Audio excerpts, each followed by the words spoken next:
Here, you start filming things and people put on a show that they wouldn't put on. Right. One way or the other. Or you just take out a clip of. That's a different, no, that's already doctored, that's a different level. But Because that's not right. If you keep the meetings like 4 hours long and you record it, I don't think anybody uses it in a bad way. Yeah, well, if they use it in a bad way, they're bad, that's not right. But, Yeah. but the difference is if it, you know, what it does to how the meetings are presented. Sometimes members of the public have an issue with it because you want to come or you didn't We want to be anonymous and positive. whatever, yeah. Mr. Jaskis. How are you?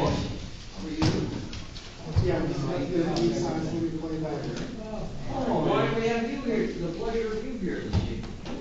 You've been It's here. very disappointing to hear Ed is not being here tonight. He's not here.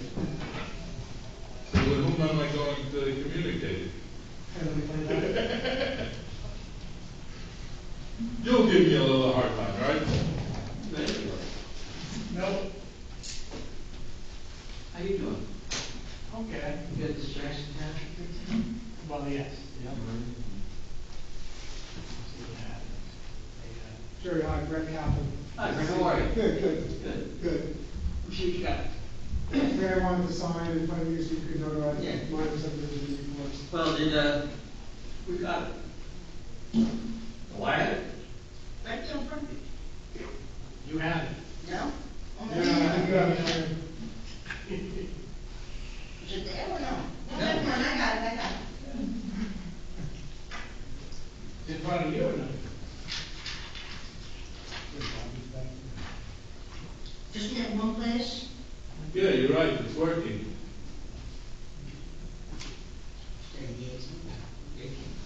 Yes.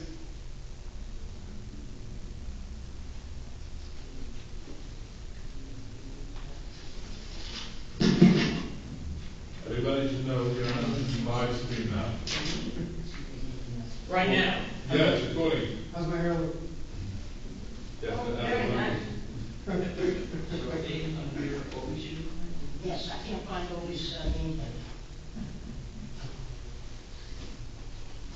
Fran, I have a question for you. Sure. The answer is no.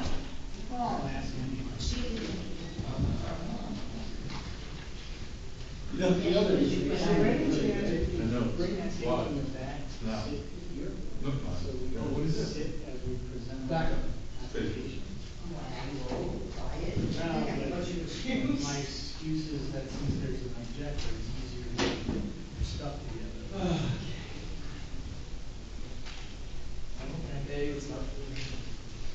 No, I'm not in the north side. Yes. It's where it's all at. I watched the video.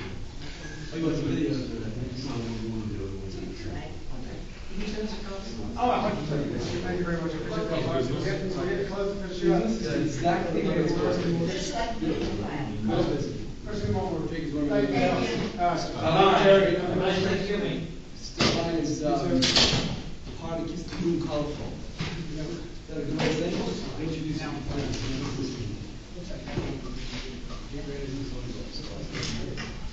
Where's our? Fired, done. Drake, our fourth engineer in my firm.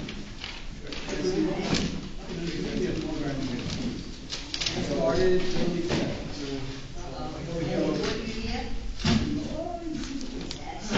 Where are you on the list here? Number two. It'll be good. It'll be good. If you glance it back, I'm more blind, you know?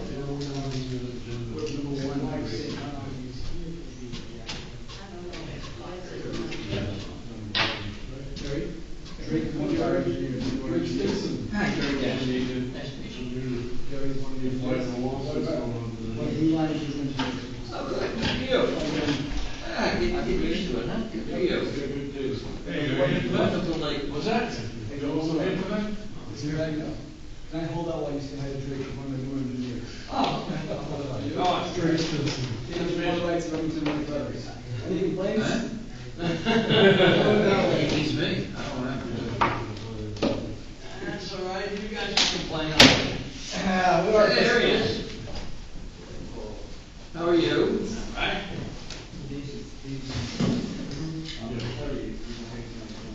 When you hear that, means that usually anticipate a big meeting tomorrow. Everybody's got Atlantic City from. There you go. I think you hit on it right there. Hey Fran, which application was High Point? Was that the big, buildings? What was High Point? Massachusetts Avenue, yes. That was the building that put a thing down the middle, right? No. No? My point is, when they want to subdivide the lots and I'll take those vacant parts. There's one open lot here, right? Is that what It's a they're trying to do? vacant part. It's And owned they by the intend- homeowners association. Okay. That's, okay, gotcha. All right. The other one's a subdivision too, Covington? Yeah, no, that's right, okay. So what do we do with that? We held off on that? Yes. Yes. Yeah, I think they're set up for, December? I All right. think they're set up for December to come back. All right. So Madison Avenue is off and Divine is withdrawn. No, the one, yes, the one withdrew. I'm listening And the other one, And Madison is kicked off. that's a fact. So we only have 4 tonight? It'll be only 8 o'clock. Yeah, sure. Is that, Oh, yeah. what's the 5th? No, We're against. Divine Realty is withdrawn. Equity. Oh, okay. And Madison has been cooked off on another day. Huh. December 2nd, Yeah, December second, I don't know what we're gonna do. what are you gonna do about this interpretation? You gonna put it first I or spoke to last? her today. Huh? I spoke to her. Yeah. And?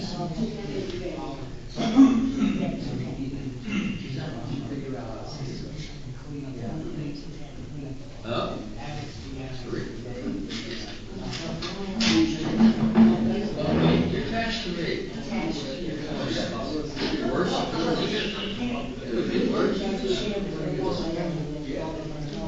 What's that? Oh, yeah. Oh, nice.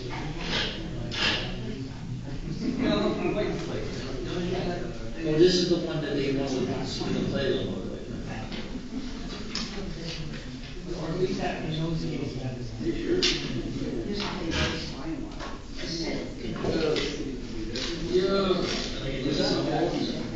No, I don't do that. I did the plans before. No, I have plans. You need these? No, go away. He needs this. No, you're gonna confuse us with these. Just give us a second. You give I them. know what Dave wants. I know, he wants the. Robert, I have it here, The safety service. and that's what I Just have. give it to him.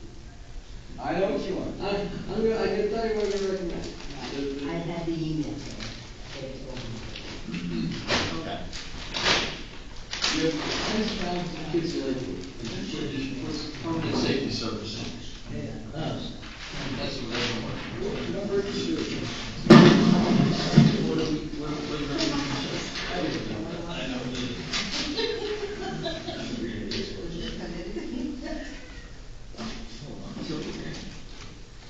It's Yeah, 17. it's okay, it's better than this year, but the best thing is you I do get a picture from that, but I don't have the stuff, so it covers that they have to put it in, and eventually, it's always gonna come to town, like shop runs. Yeah, it should be, Excuse me, are these benches gonna be blue? If you would like, was that racist? Yeah, Okay. you really want money? What do you want this, you want this sandwich? Who wants this to be made? What's that? No, you got it, no, no. You have to change resolution. Like, they want to see it, so they have it. So what did you say, you're gonna put little tables and little tables on the kids? You don't try to You be got crazy. 1,000 kids here. When I did my planning board time, we're going crazy, we're doing all these playgrounds for ages of 2 to 7. Yeah. Kids doing no 11, 12, they don't go in with blue and pink and orange. 11, 12, they'll still do. They're cycling around the streets. Put a picnic table there so they can get Big lunch. park, ball field. That's really what you have. They should have a Yeah. Lunch? Milk installations, power? We Orange, red, blue, when they come there, it's because of safety service this way. Oh, absolutely. There's no issues with making it. Exactly. Yeah, that's 2,000 ideas in labor, you're on it. And recycling is the rubber free. What is this? The same as this?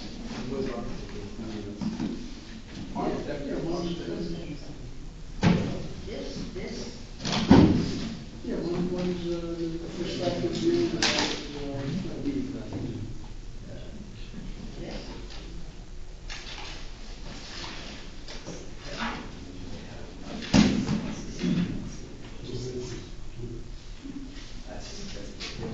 No?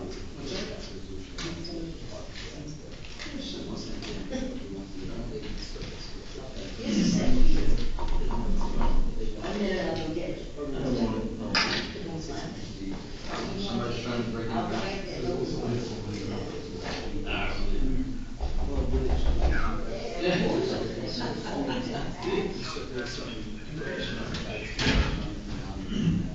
Yours was?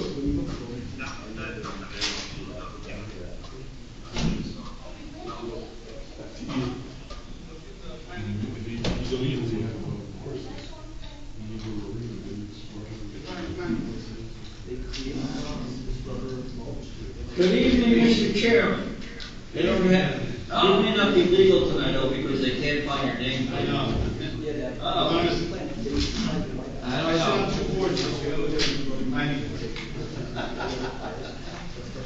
Are you still going on with that?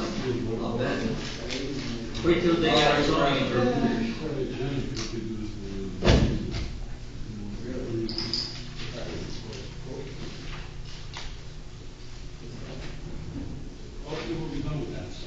We have only four on tonight.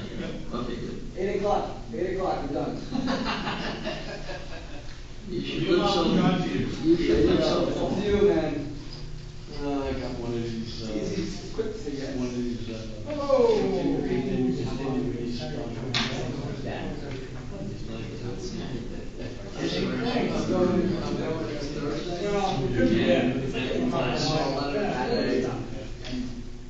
The main objective is finally coming in now with the so, some that I was thinking was going near the end. No, that's. Yeah. Oh, no, that's. I was hired to represent you. Not getting in soon.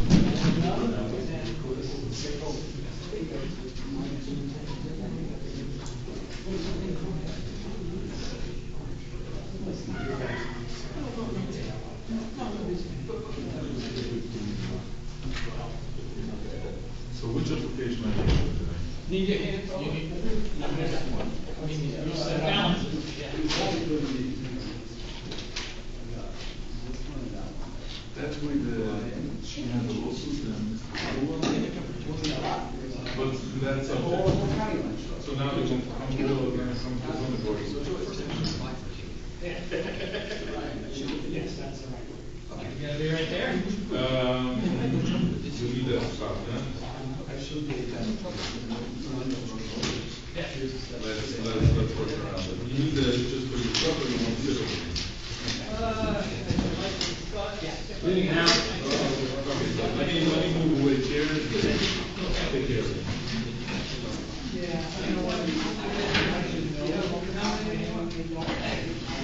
Brian, you're all good friends. Come on. I think if you just.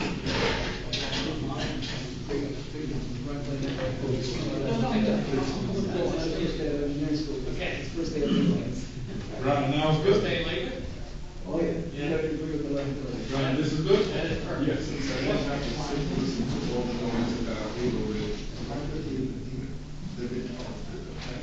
here for the zoning before the full, so when I'm told. What are you here? She wants to know whether Abe is not here today.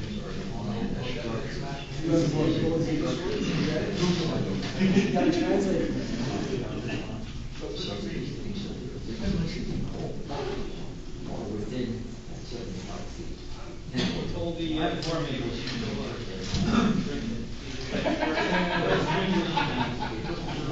Approve the application.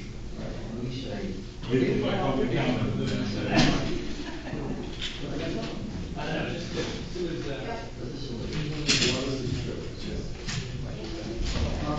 Red lights. All one piece. It's all different what's going on. No, I meant the one, on, Locust. Oh, yeah. Yeah, I mean, it's, it's like, now you want to do something different. I don't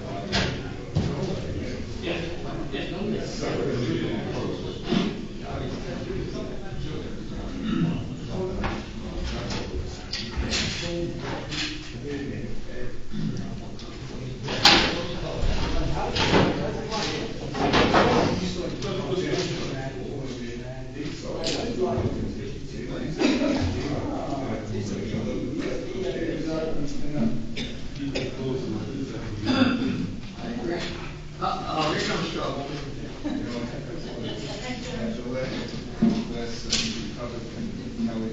Yeah.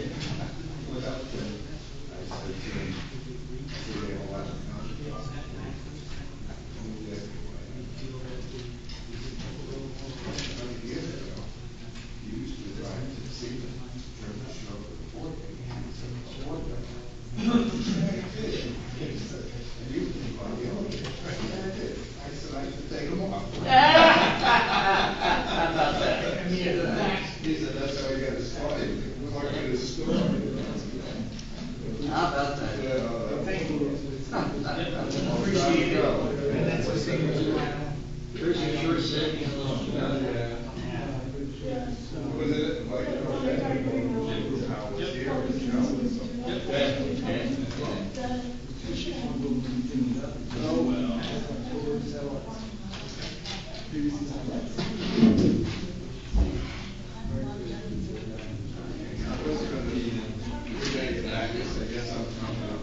So now you can work. I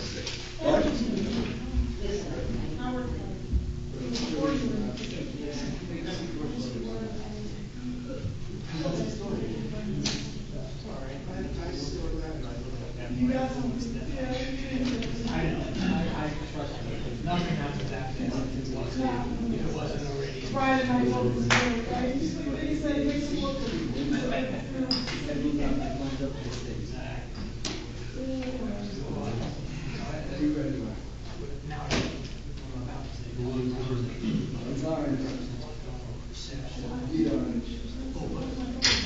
That's what's going to happen on council, and professionally, you lose your word. Why did you come to me?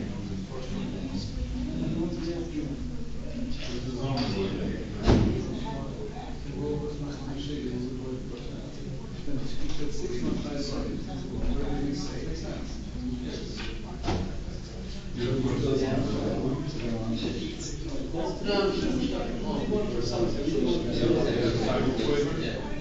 There you go. Now you have a picture.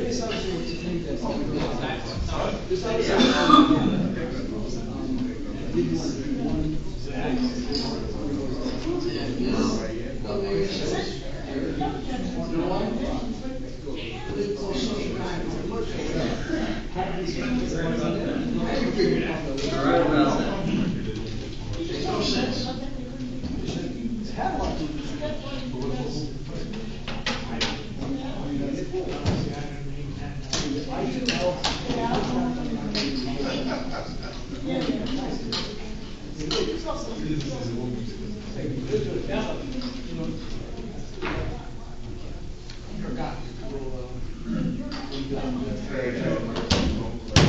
Obi? Yes. We're good today?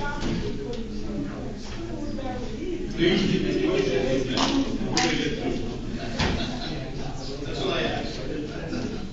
That's the problem, knowing the location.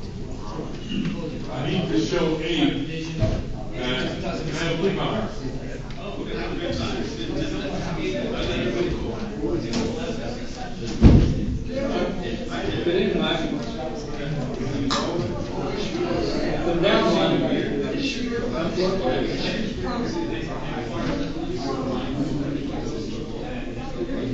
Oh, yeah. But as far as, I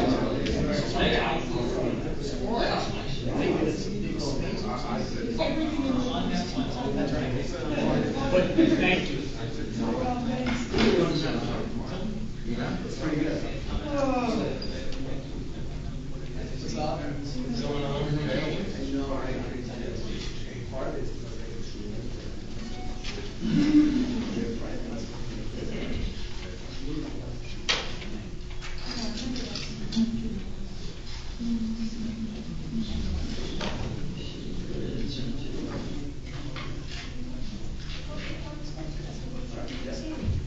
Tilden?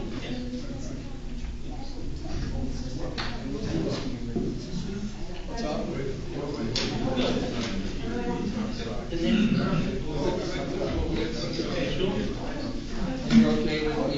How are you, sir? Good evening.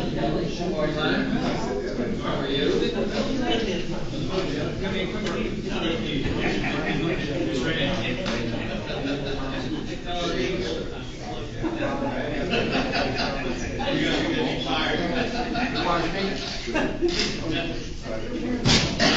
And then all of a sudden, you don't have your wire. Yes, we. That's fine, that's fine. As far as the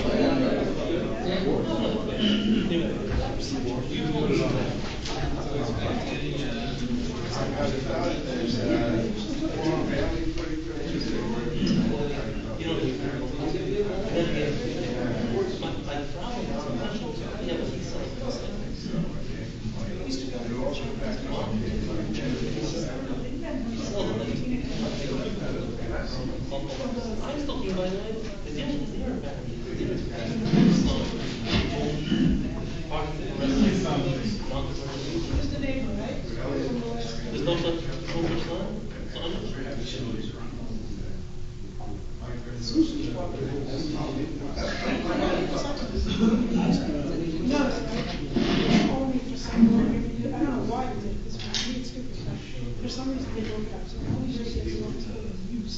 They're not here for parking or anything.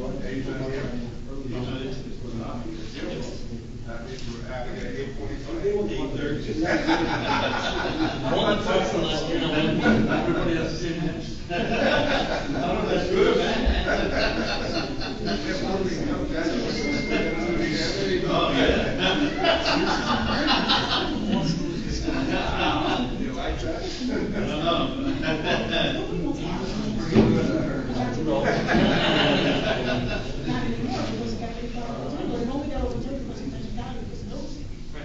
And they're still finding jobs.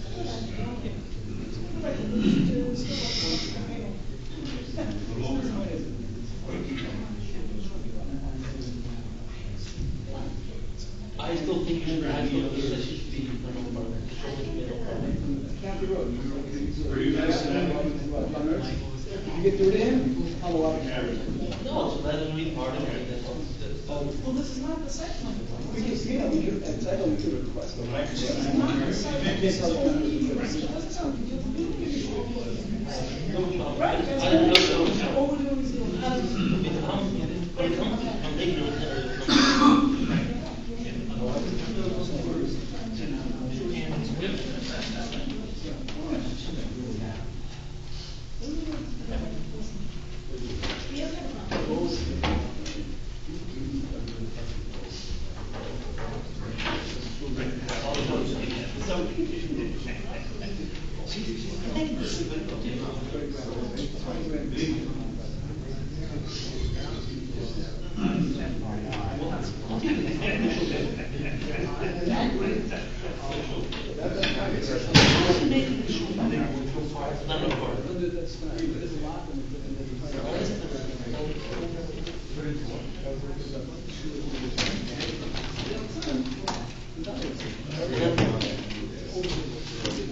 And they also said that most people come from that live in the area that live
There we go.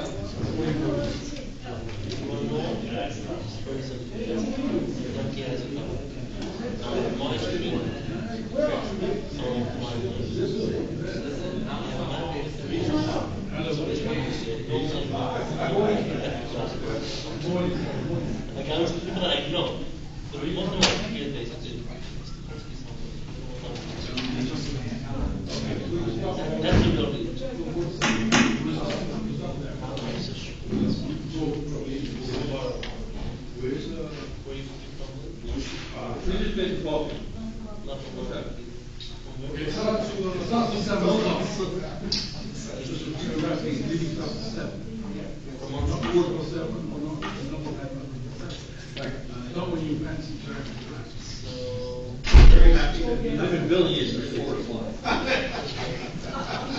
And you use the All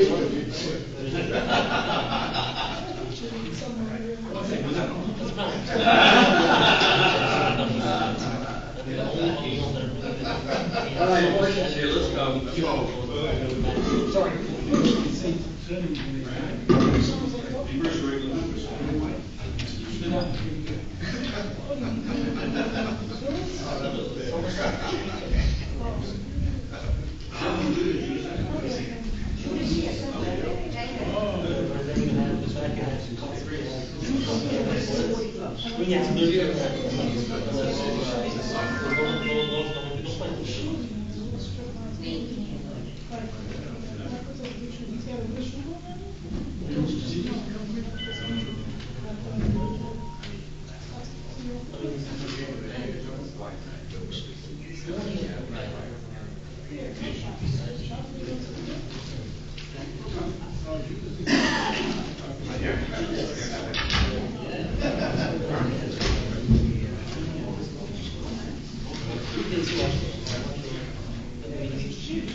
Good evening. Thank you very much all for coming out this cold and rainy night. We're going to start the meeting. This meeting has been advertised according to the Sunshine Law. Roll call, please.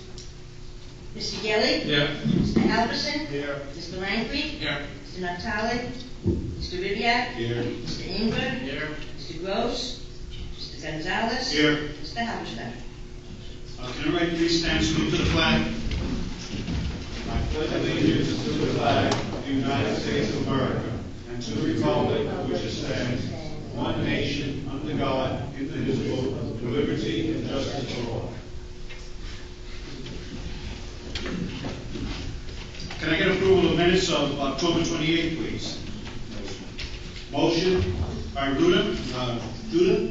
Can I get a second? By Halverson, roll call, please. Mr. Gelli? Yes. Mr. Halverson? Yes. Mr. Langley? Yes. Mr. Ribbiat? Yes. Mr. Gonzalez? Yes. Do we have any correspondence? Yes. Appeal number 4137, I have a request to carry to the December 2nd meeting.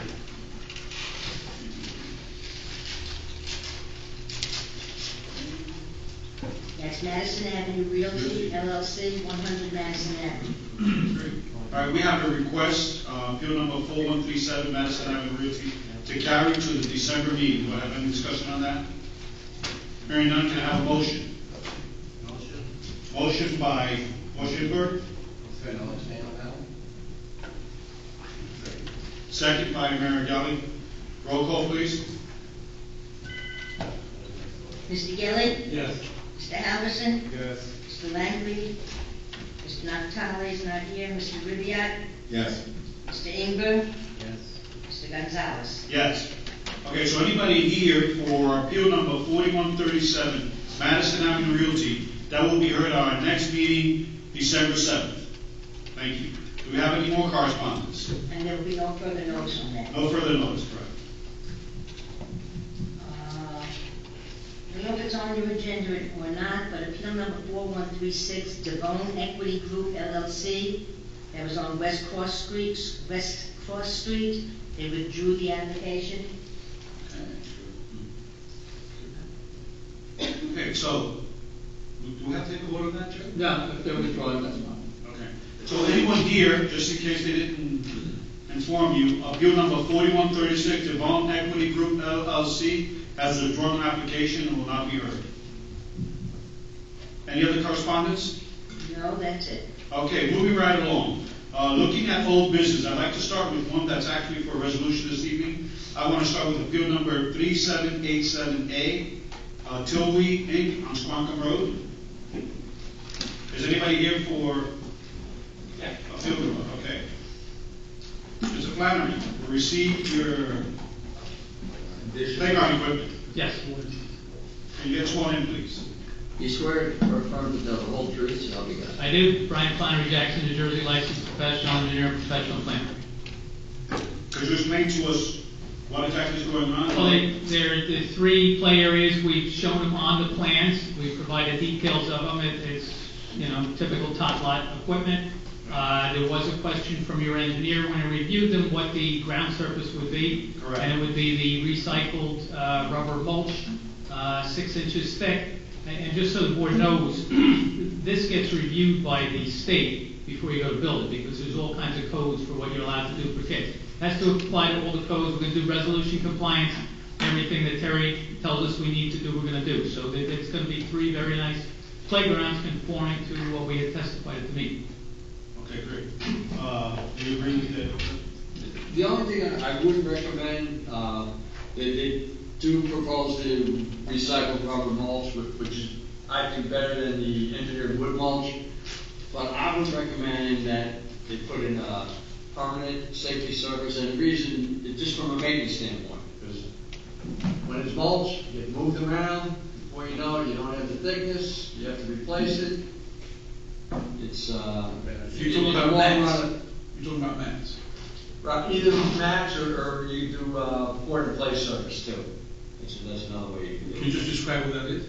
What, they actually create the safety surface, when they build a playground. They do a composite mix of compounds and they get a rubberized surface that forms right in the, And that doesn't move away with. right, the point is it doesn't move. Once it's done, it's in. The only way something happens to you have to tear it out. That's my recommendation, do If something like that's that. what the board wants, the applicant. That's what the board wants. Okay. Because this is gonna be a long-term Well, situation, you have people moving in. moving right, out. the applicant's gonna be maintaining it, so it'll be good for him as well. Yeah, and so at this point, you guys have to worry about maintaining it. Yes. You know, it'll Yes. save money in the long run, so Yes. it makes a lot of sense. Yes. Good recommendation. Well, Frank, the pictures that show the color pictures, Yes. is this per playground, or is this just a general idea of the type Well, of equipment used? the equipment is per the design that the landscape architect came up with, that's shown on the plans. So this is per playground? Oh, yes, Because yes. Well, there was one smaller size and 2 of the larger size. Because on the actual plans, it shows in the larger ones, it shows more than one. One shows actually 2 or 3 different designs, and the other one shows 2, and the small one just shows 1. So I mean, this. Well, all of the equipment that's shown on the plan is being installed. These were shown, the colored ones were shown to show you the type of equipment. Okay. So this is not per playground. This is just the type of equipment you're using. Yes. Okay. Thank you. Are there any other questions by the board members? Chairman, since you brought up that resolution, why don't you approve it, memorialize it, subject to the type of surface we just talked about? And Dave is gonna let Terry know. This is actually going to already approve it, actually a resolution. Yes. So, appeal number 3787A, it's already done as a resolution. I'd like to see if we can get this resolution memorialized based on having a official, Yes, long-term. The applicant agrees with that as a condition, and the details will be provided before we get resolution compliance. Okay, great. Think you might have voted for a vote? No. No. I'll Okay, make a motion. As you explained. Yes. Motion by Mayor Wood, Second. second by Moish. Langkry, roll call please. Mr. Gilly? Yes. Mr. Halverson? Yes. Mr. Langley? Yes. Mr. Ribbiat? Yes. That's it. Thank you, Rick. Thank you and good luck. Thank you. Moving right along, we're going to appeal number 4134, Abraham Tchaikovsky. East County Line Road, lot 174.04, lot 58, R15 zone. Use variance for a commercial building. Good evening, Ms. Weinstein. Good evening, Mr. Chairman. Miriam Weinstein on behalf of the applicant Abraham Tchaikovsky. 1 second. Welcome, Ms. How are you? I just want to recognize that Mr. Gross is here, and we'd like to add him on the board for this evening.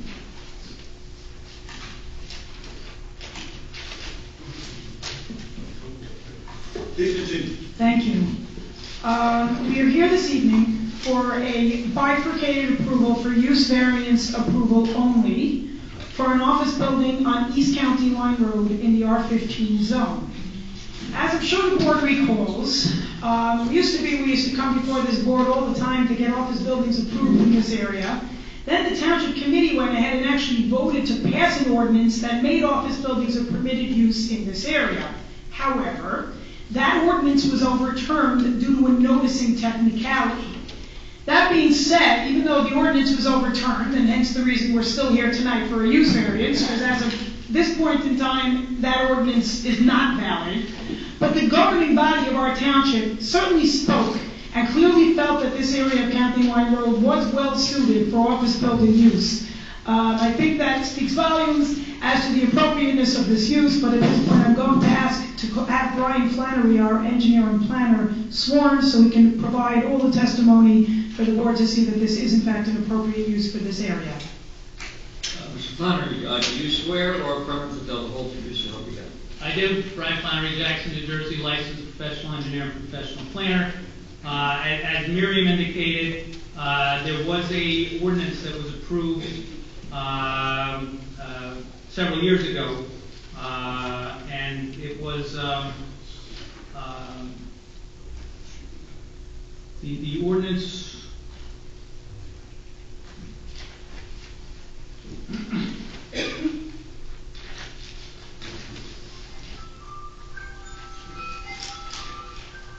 On November 21st of 2013, it was an ordinance that added section 18-902, conditional use that allows commercial development on County Line Road. And I have 4 exhibits marked. A1 is the variance plan that was submitted sheet 202. A2 is a tax map showing the subject lot, which is just to the east of Somerset Avenue. A3 is a copy of the building, which when we used to come to the board for these, they wanted something that was residential looking in nature and something that wasn't going to be an ominous office building type. And we feel that accomplishes that. And then A4 is a aerial map showing where this property is. And you can see the school next to it. You can see some of the office buildings. I would imagine the board members remember, and we used to go into great detail about that. The master plan said it should be this, and the smart growth plan said it should be that. And then in 2013, an ordinance was done. There was somebody followed an appeal based on the notice and it was overturned. So the reason we're here tonight is because that was overturned. Why was it? Excuse me? Why was it overturned? Because it wasn't noticed properly. Somebody filed an appeal based on the fact that the ordinance was not noticed properly by the township committee, and they were meritorious on that. I think they're all trying. They're trying to settle it as we speak. So odds are it'll come back one day, but right now that ordinance is not in effect. I think there's a lot more to this story than what you guys are saying. I mean, this is a pretty big lawsuit between the county and some of the people that lived on county line. No, I can certainly add detail to it. I was hired as an expert for the group that came in second. What happened first is some of the people on County Line Road said they didn't understand it went through because they didn't get individual notice. It was noticed in the paper, it was noticed, and the township noticed it as though it was in the master plan. Wasn't this called like some type of spot zoning that the township somehow just decided to change that commercial grounds? The argument was whether the law says that if it's done as part of a master plan, an overall master plan, then you don't have to provide individual notice to everybody in the zone. The township took the position that it was done as a part of an overall master plan because the smart growth plan was adopted as the land use element of the master plan. When it went to court, and when it was first done, the property owner said they didn't know. When it went to court, the developers and the other people, they didn't know it went to court. So all of a sudden they found out that the ordinance was turned over. So some people who were in the middle of a project, this lot would certainly be part of that, found out it was overturned, so they filed an appeal, which is still pending. And that's how I got a lot of these details, because I was hired as an expert and I did a report, and I could certainly provide the report to the board, which provided the reasons that all the comments from the smart growth plan and from the 2007 master plan that talk to why something of this nature should be done. But the analysis portion of the report indicated that there were 170 lots in this corridor along County Line Road. This is your report. My report. You submitted to the county. That the county, this is in court. The county, Oh, sorry. yeah, the county doesn't care. The court is deciding whether the notice was proper. If they decide based on my report, which I find compelling,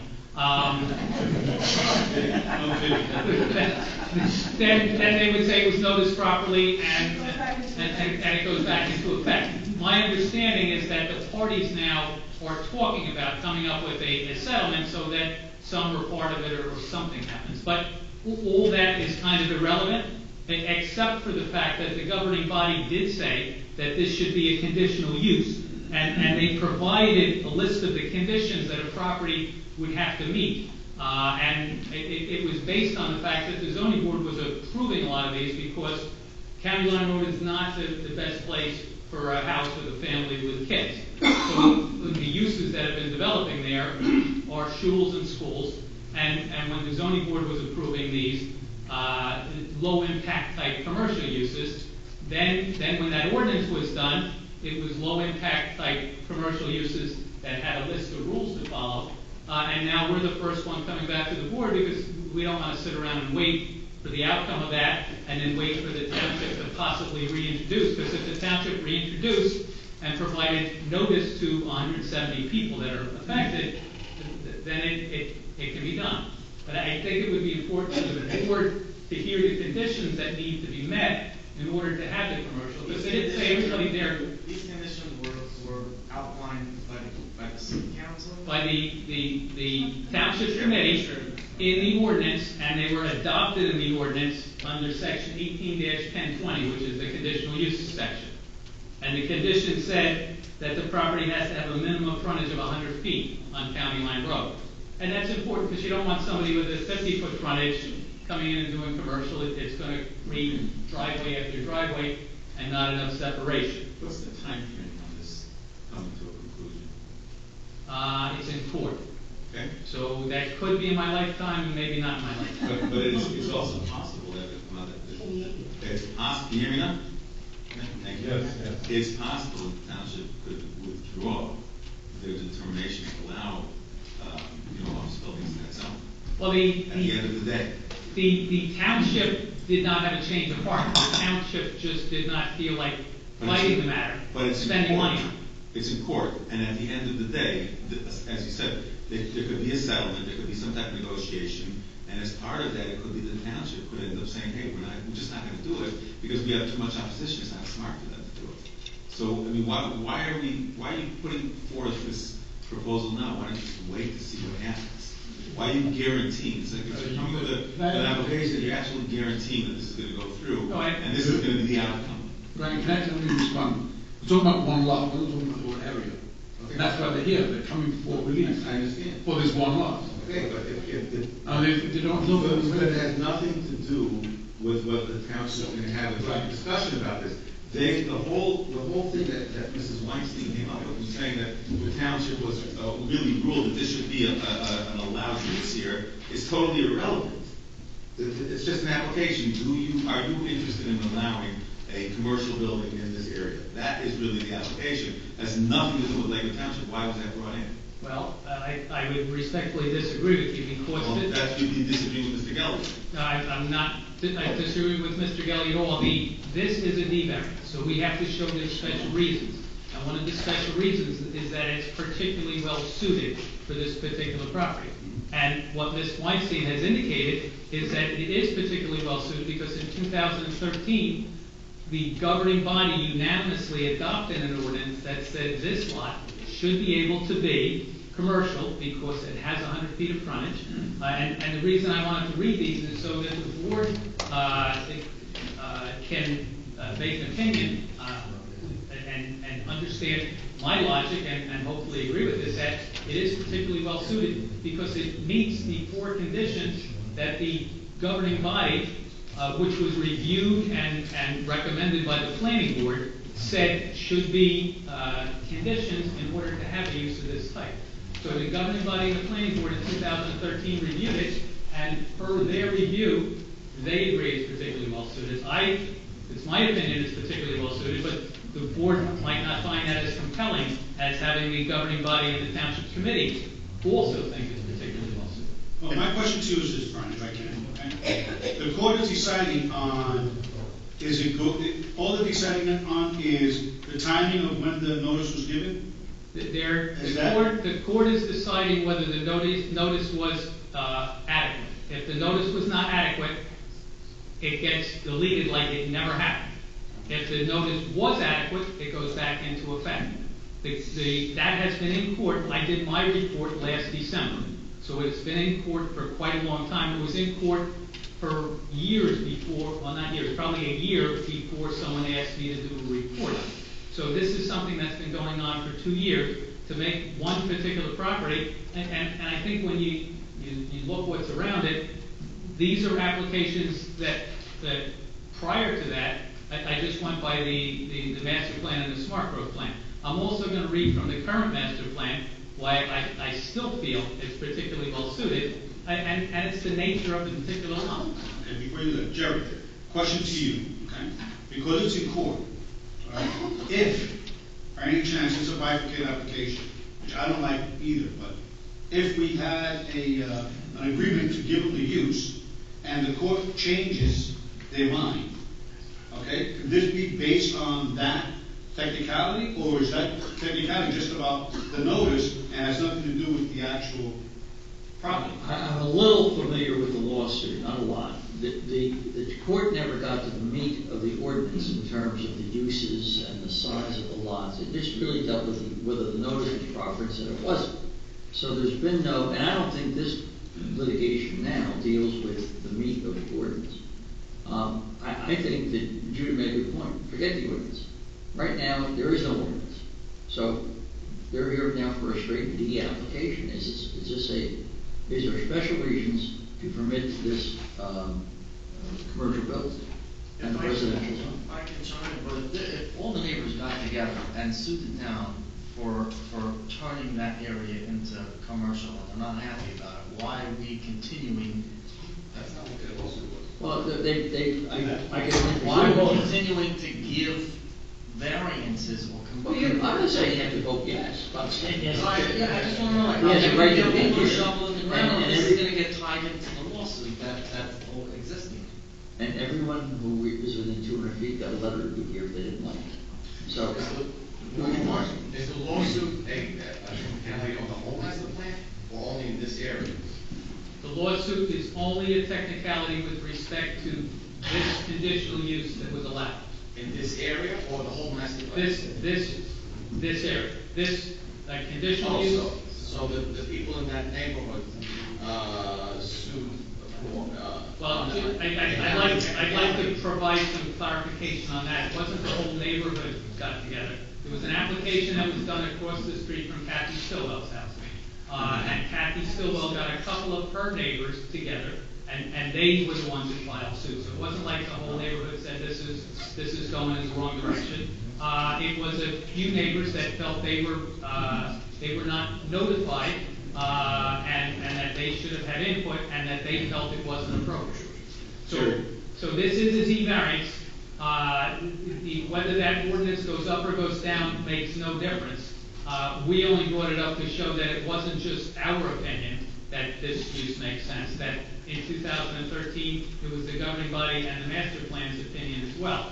But we have to convince you that this is a particularly suited for it, that the negative and positive criteria are met. We've also notified everybody within 200 feet. So if there's a group of neighbors that are opposed to this, notice was given, and they would have the opportunity, and they will have the opportunity to provide their objection to this. Jerry, present your case. I also have an jury question. Jerry, going back to this lawsuit, assuming this, let's say, we hear the case and the board votes in favor of the application, would that affect the lawsuit? Would they come in and the court and say, hey, wait a minute, this is perfectly suited, there's not only that, the zoning board just gave approval? Mr. Ruby, I can't answer that. I don't know what the court would or wouldn't think. So it's not something that would affect it in any way? I didn't say that. It could. the judge could say there's evidence that this area should be zoned commercial. I mean, it could say that. The only question before the court right now is, was the notice adequate? Has nothing to do with how the zoning board feels, has nothing to do with how the neighbors feel. It's a legal issue, was the notice adequate? Jerry, I have a question. If the board would vote favorably on this bifurcated application, would it make sense, or can we make it a condition that they can only come back for a site plan after the lawsuit is final, but they can move ahead as far as the planning goes? So Assuming that the use variance was granted, you would say that you can't go back for a site plan until when? until there's a verdict or on this whole lawsuit. No, they wouldn't, because let's say. Right, okay, but then, That's assuming they're asking for a deed variance, and, Present your case. we say that. We are asking for a deed variance. Right. I'll clarify that on the record.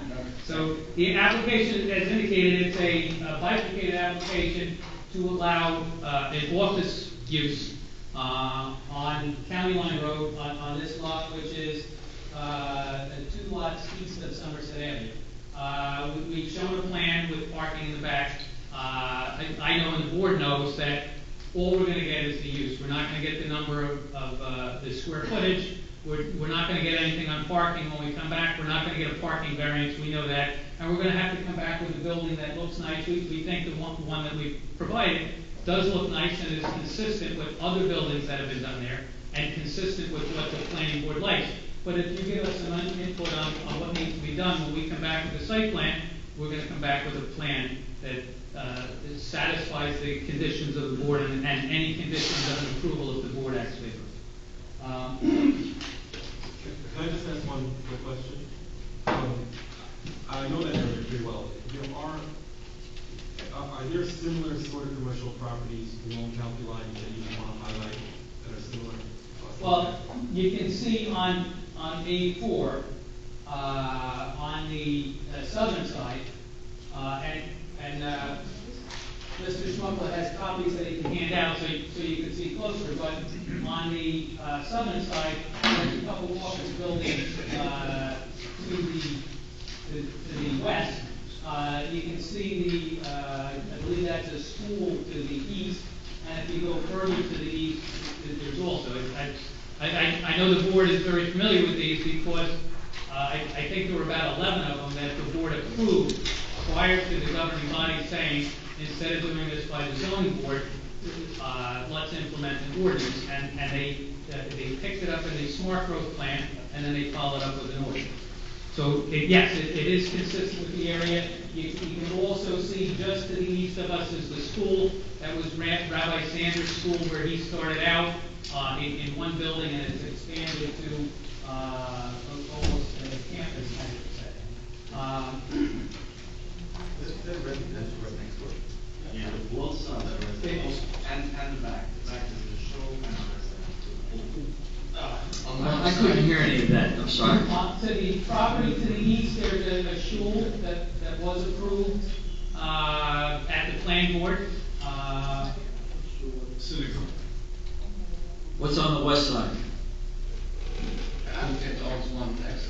Yeah, the applicant owns that lot. Yeah, the question is anything disclosed?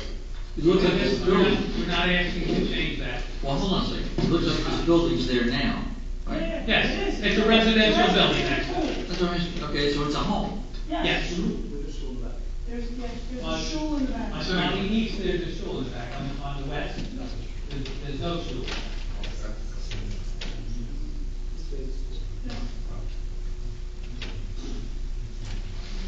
Okay, so,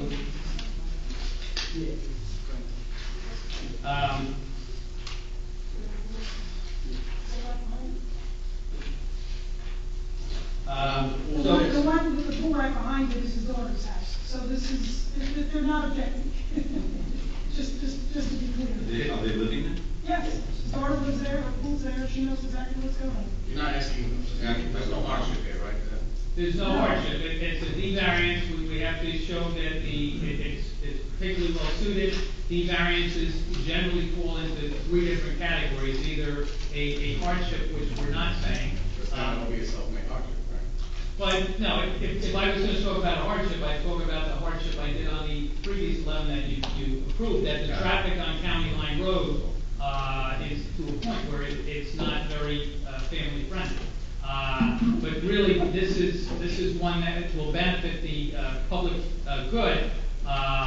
You have inherently beneficial hardship or benefiting the public good, and it's my testimony that this benefits the public good because it provides walkable communities, it provides the kind of things that the 2017 master plan called for, and it's a use that we have a lot of residential neighborhoods around there, and if you provide employment opportunities in close proximity, it gives people somewhere to work without having to drive to the other side of town. We have that problem in Lakewood with the schools, that the kids from the east send their kids to school on the west side, and all the traffic that's generated by going all around, to the extent that we can reduce it, as indicated in the master plan, it's a benefit to the general welfare. Ratables, not just in the day, Ratables, certainly, that's not a planning issue, but it adds to the general welfare by providing ratables rather than school-age children.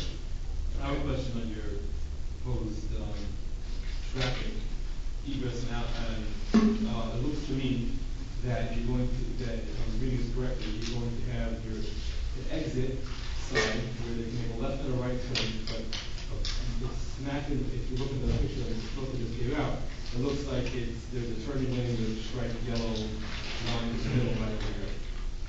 Well, How's that the gonna work? plan that is submitted just shows an office building to show that it's viable on the site. The size of it and the entrances are going to depend on what the county allows us to. It's a county roadway. If the board acts favorably, we come back to this board with a site plan that the board finds acceptable. We go to the county. I am 100% confident that the county's going to say right in, right out in that location. And part of it being a neighborhood type of use is that we're looking for people in the neighborhood, the people that aren't going to need to make lefts and go to Brick or get on the Parkway or do any of those type of maneuvers. I'm sorry, say it again? Which part? Does it mean a left turn that means that you go to Brick? No, I'm saying it's going to be neighborhood type people who are going to know the traffic in the area and aren't going to need to make left-hand turns and aren't going to be creating traffic problems because it's their neighborhood. Some of that neighborhood there is imported from New York City, so they're not going to know that you can't make a left turn. Well, hopefully, within a little time of being in Lakewood, they'll be educated to an extent on how in Lakewood we treat traffic. A lot of the T-bones happening with it. I don't see how that's. Brian, complete present application. Okay, so if we look at the reasoning for this, if we look at the 2017 master plan division statement on page 7, it says encourage development and redevelopment based on smart growth planning principles such as a balanced mix of land uses, pedestrian-friendly and transit-oriented environments for the central place. And it's my testimony that this does exactly that. The municipal land use law, NJAC 40:55B2, under the purpose of the act, it says encourage municipal action to guide the appropriate use or development of all lands in the state in a manner which will promote public health, safety, morals, and general welfare. It's my testimony that this does that. G is to provide sufficient space and appropriate locations for a variety of agricultural, residential, recreational, commercial, and industrial uses. And again, it's my testimony that this application does that. So we're asking for a D variance, which the law says that in particular cases and for special reasons, the board can grant a variance to allow departure from the regulations of the zoning. So we're asking for a variance, and it's my testimony that this is particularly well suited. It's a large enough property that can house a development of this type. It replaces a residential development that has families and trips and school-age children that has busing and all other types of impacts associated with it, with an office use, and it's on a county road, which is where those type of facilities belong. The master plan goes on and on about how we should have walkable communities and stuff like that, but you don't want to put this office building on any of these side streets and residential areas. You want to put it on county line consistent with other ones that are there. And we need to show that this can be granted without any substantial detriment to public good, and it will not substantially impair the intended purpose of the zone plan zoning ordinance. And my testimony is that it's consistent with the zone plan zoning ordinance. We do need a D variance for the use because it's not zoned at this time to allow that. But the one particular lot that we're asking for isn't going to upset the zone plan or zoning ordinance. And the master plan or the ordinance that was submitted that would have specifically allowed this and did for a period of time, the planning board also said was consistent with the master plan. So I think there's some other questions in the report that RBE suggested we should provide testimony on. And they're specifically related to the types of tenants and the trips and the traffic.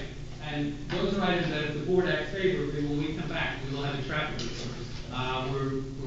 The testimony right now is that we know we're not getting any parking variance. However much parking is needed, we'll look into who the tenants are going to be. We'll see how much they need. We'll see what the ordinance says. If the ordinance says we need 40 and we actually need 60, we're going to provide 60 because there's no place for anybody to park. And we'll come back with all those details.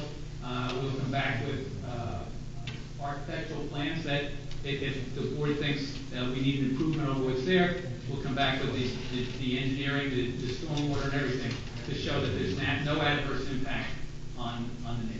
Well, your application here depicts 51 spaces for 42 is needed, and I just want to confirm that even at 51 spaces you're requesting, if it's too much, we're not actually going with any parking.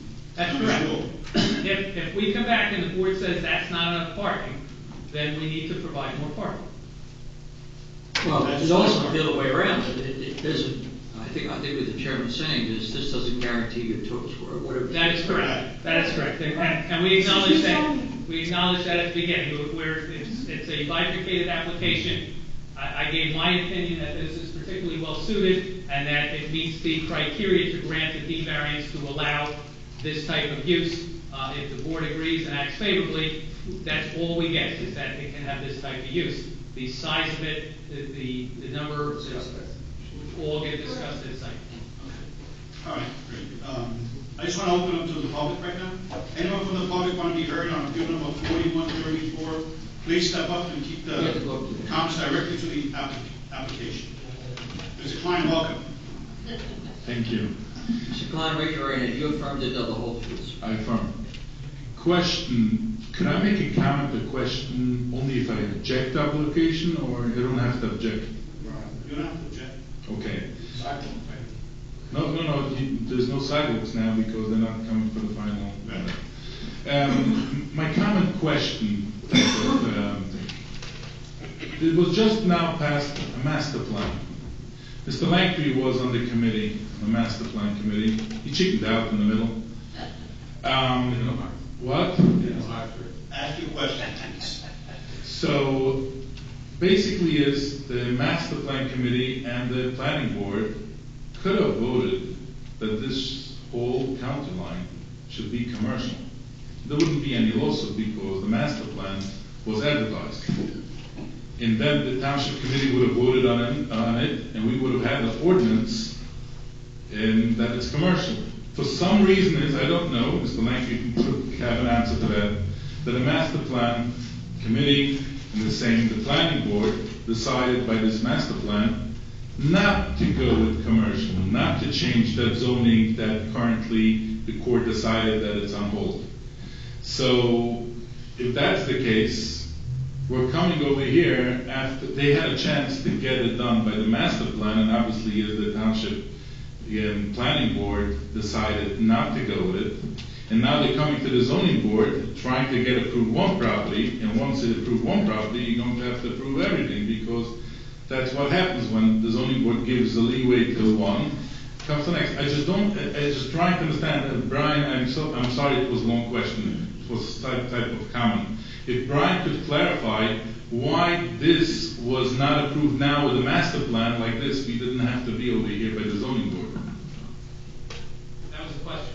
Yes. Brian, I would actually like you to wait till the public portion is over and then respond to the questions. But I might have a leading question. Again, I'm not. No, I understand your hard time. No. If you give me the answer, it's a good answer, I will step down.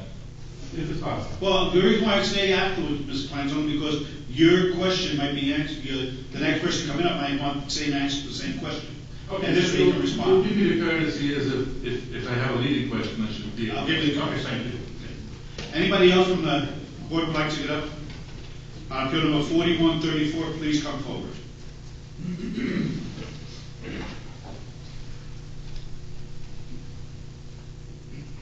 Sir, raise your hand. Do you swear or affirm to tell the whole truth? Give us your full name and spell your last. Jacob Isakovic, E-I-S-I-K-O-V-I-C. E-I-S-I. K-O-V-I-C. Thank you. V-I-C, Victor, India, Cat. Just a couple of. Please speak into the mic, precisely. Thank you. There were a couple of questions raised when Mr. Flannery and was up here. One of them was why were the neighbors coming to object to this, right? But let me just take one step back, actually. I am not here to object to the office building. I'm just worried about the parking. Can I go to the map? Yes. Yeah. So this is, who's the map? Do you remember the actual area? This is the map of the lot, or map of the area. Right here. So this is where they want to put the building. I live on Pine Lane. If you. Okay, so now that you pointed out. Okay. The streets around that, let's go. There's no lane, which Mr. Tukowski, who wants to build this building, has family on that street. Even though people are objecting it, they just don't want to come out and actually make a fuss. Like you all know, especially in us, everyone likes to just, they don't want to make anything. And then if you go around it, yeah, in the back he has his son-in-law. Then he has Rabbi Lakewood, who built the shul, which is 200 feet in the back. Then he has basically family, and there's another two lots who actually want to do the same thing as well. One wants to build a building on the lot, and the next person wants to actually subdivide his lot and build a building on the other half of his lot. So that's why no one's been coming to say anything about it, besides me, because even on Prime Lane is basically, it's all rentals, besides me and another person which live on that street. So there's no one to come actually to say anything against it. So I hope that clarified why I'm the only one here. Now, in regard to the whole entire lawsuit, it wasn't just Mrs. C, what was her name? Kathy Stillwell, who came out. There were many, many people, and just as well, there were many people who lived in Brook Hill in that area who actually wanted to build buildings. So it was a very controversial situation that whole period of time, because people were trying to get people to go against, to be pro, because neighbors and those types of things. But there were many, many people, not just Mrs. Stillwell and a few. Many, many people were against it. The other thing is, I'm not sure when Mr. Tukowski actually bought this lot. You know when he bought it? Was it before it was changed or after? I think he bought it after this whole entire situation, and this story anyways. But I can't say for sure, that's what I think. But again, so back to why am I here about the parking? Mr. Tukowski has a shul on his lot, which is right over here on the pool. The side is a shul. Is that next door to the application? It's right next door. I live on Prime Lane. In the morning when he has chakras, and even when he has the cuddle over there, I can't get out of my block. They're parking literally to the corner. The whole place is jammed with cars. It's dangerous.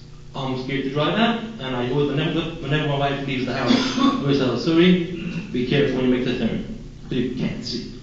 So yeah, so this building will help out with the parking for those two in the morning when there's no one at the office, and at night when there's no one there as well.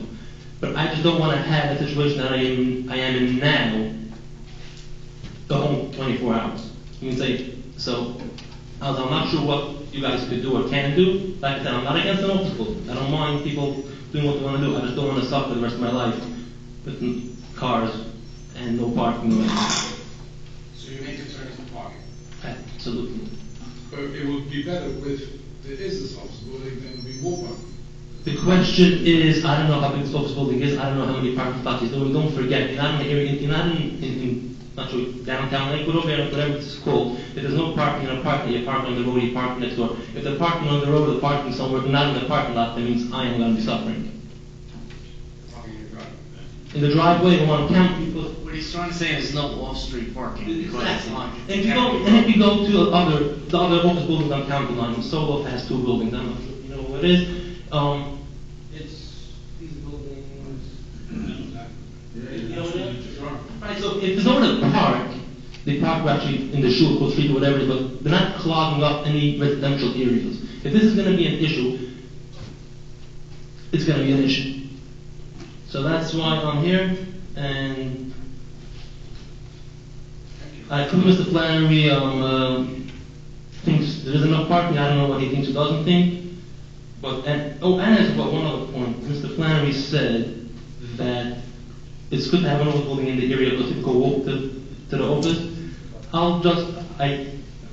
Last month I actually had the paper quoted.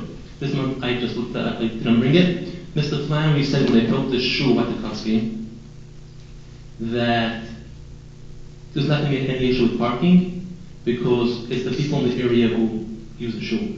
For the record, 99% of the people coming to that shul come by car. Thank you. Is there anybody else from the public that want to be heard? Seeing none, I close to the public. Mr. Flannery, you heard the question that Mr. Klein had. Yes. Can you please respond? This is a one lot. You don't take care of one lot during the master plan. The master plan takes care of large areas and large things. Nobody's saying that all of County Line Road should be zoned commercial. My opinion is that what the governing body did in 2013, that a conditional use that allows limited commercial opportunities with specific conditions is what's appropriate for County Line. This particular lot can be a shul, it can be a school, so it can be developed with something non-residential that it'll go to the planning board. School, we all know the parking for schools, you go by the ordinance, and there's not enough parking. So what we're saying, and I said at the beginning, just like the neighbor said, there's no on-street parking. I agree with them, said that in the beginning of the testimony. And when we come back, we'll have to show to the board that there's extra parking, like some of the other applications that were approved. I've been to office buildings that were approved on County Line Road, and the board required parking above and beyond the ordinance requirements. 910 County Line is one of them. I've been there numerous times, and there's always extra parking. An excess of parking would provide a benefit, just as the neighbor said, and the testimony is that when we come back, there will be an excess of parking beyond what the ordinance says, and will provide an indication of what type of tenants there will be, and there will be an excess of parking beyond what's needed, because sometimes the ordinance doesn't specify as much parking as is needed for the use. Right, just to be clear, it's a 2-story building with or without a basement? It's a two-story building with no basement. I understand. Right? No basement. Okay, Mr. Chair? Please, could you define excess of parking? It's I know hard. what you mean by minimus.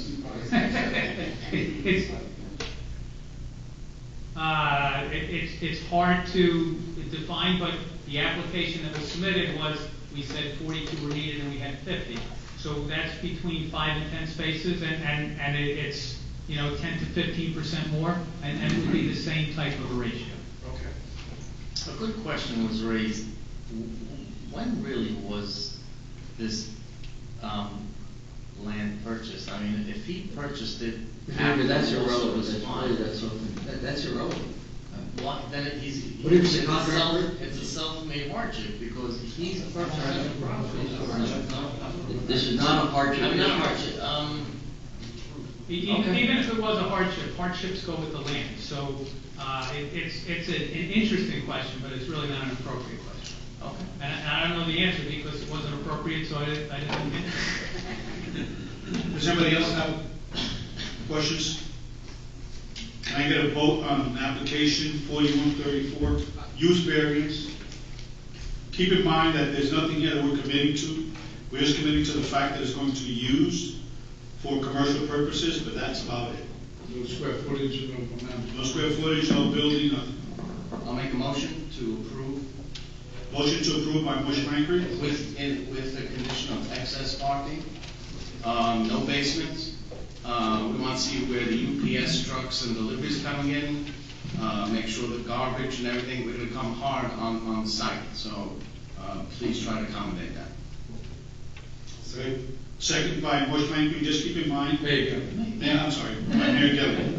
Just keep in mind exactly what the board is requesting when you come back to the site plan. Can I get a roll call, please? Mr. Gelli. Yes. Mr. Halverson. Yes. Mr. Langford. Yes. Mr. Ribbiat. Yes. Mr. Inger. No. Mr. Gross. I want to make a comment before I vote. And that's a comment in general. When you have applications like this on a busy street, like Compton, which for all my years in Lakewood has always been a street that has had traffic issues and problems, and the county has ignored it. And clearly you have an issue with egress over here. I don't think it's appropriate to even come to bifurcated application without showing us how you're going to enforce egress. Therefore, I cannot vote yes on this application. I'm going to vote no. Mr. Gonzalez. Yes. Thank you. Application approved. Use. So,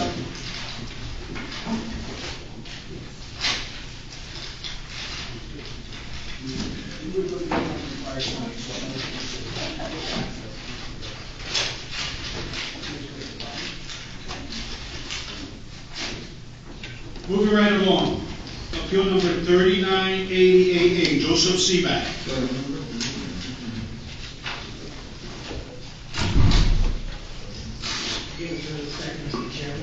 128, 122, 128, Old Chapel Road, Block 2.01, lots 14.01, 14.05, 32, R40 zone. Requesting subdivision to construct 6 single-family lots.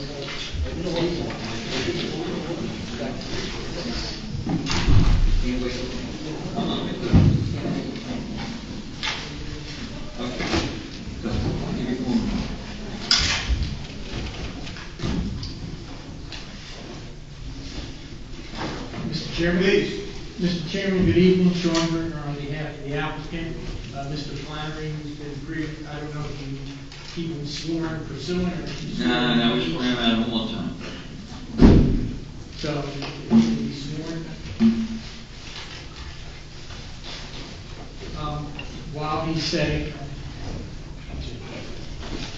While he's marking the application, just some by way of background. It's interesting that we're following the bifurcated application because, just for the board's edification, we're sort of on the other side of that. We had a bifurcated approval for 6 lots, and we're now here for the subdivision. Briefly, you may recall that this piece of property had been approved for a 5-lot subdivision with no conditions at all on September of 2013 by resolution 3811A. This property was then approved for a 6-lot subdivision use on the bifurcated application on or about September 12, 2016 by resolution 3980. There were some conditions that, in our opinion, were to be presented at site plan, which is why we're here today, and they're articulated in the resolution. And among them was that there was to be a 30-foot passive open space buffer along the northerly line of lots 1406 and 1411. There was also to be a 25-foot passive open space buffer along the existing lot line of lot 1411. What is important, and there's an objector here regarding that, is the language was clear, in our opinion, that to the extent practicable, and that's the key word here, members of the board, existing trees would remain within those buffers. The reason it was to the extent practical is the obvious, and again, as you just heard, in this previous application, you don't go into site plan, you don't go into topography and all those other items. You don't go counting the trees, as an example, until you get to site plan. That's why the bifurcated application process is there. Thereafter, because not only was this a bifurcated application, but because it involves some properties in Jackson Township, the 6-lot subdivision was approved in Jackson Township on April 4th, 2018. There were some minor changes to that, to the application that they had wanted to see there. Again, use only. Lot 1411 is now all in Lakewood Township. Lot sizes for lots 1407 and 1408 were increased by 33%. The lot 10, which was in Jackson Township, still remains conforming to Jackson's code, but was used to increase the lot sizes for 1407 and 1408. So that's a little bit of a change from what you all saw from the conceptual plan that was presented previously. Quite frankly, and I think you'll hear the testimony of our engineer and planner, Mr. Flannery, it makes for a better overall subdivision in any event. We're asking, I just want to point out one other quick thing before I turn it over to Mr. Flannery, unless you want to hear first from the objector, who's an attorney. There are two, among waivers set forth, two waivers we would like to specifically point out that we're seeking, as Mr. Vogt had asked, who's not here tonight, but had asked. We're asking for a waiver from a traffic study, and the reason for that is by adding one lot. We didn't see, there had already been there, and it's onto a county road, so one residential lot didn't seem, quite frankly, could be supported for a waiver. And additionally, the specific architecturals, this is going to be a lot-by-lot subdivision, so there's no actual architecturals presented. So, lastly, Mr. Chairman, members of the board, out of an abundance of caution, when we appeared the last time, Mr. Halford was there and had suggested this. We had no objection. We did notice, for the fact that if the board were to find that it was a condition of the use variance to provide for more natural trees as opposed to what we present, we noticed for that as well, but the board would have to make a specific finding. Quite frankly, we don't see that as a case, and I haven't been doing this as long as Mr. Dasty, but getting close, and I've never seen as a condition of the use variance the particularity of what type of trees you need to be there. A buffer, yes, potentially. But we are keeping our word. We're providing those buffers. So with that, depending on how, Mr. Chairman, you want to hear from the objector first? No. Opening statement, or you want us to move on? No. Okay. So now, Mr. Flannery, do you swear or affirm to tell the whole truth to help you God? I did. Brian Flannery, Jackson, New Jersey, licensed professional engineer, professional planner. As Mr. Gertner indicated, the notice was provided in response to the objector to indicate that if the board determines that what we're doing does not, to the greatest extent practicable, all existing trees will remain within those buffers, then we would be asking for that. It's our opinion that to the greatest extent practicable,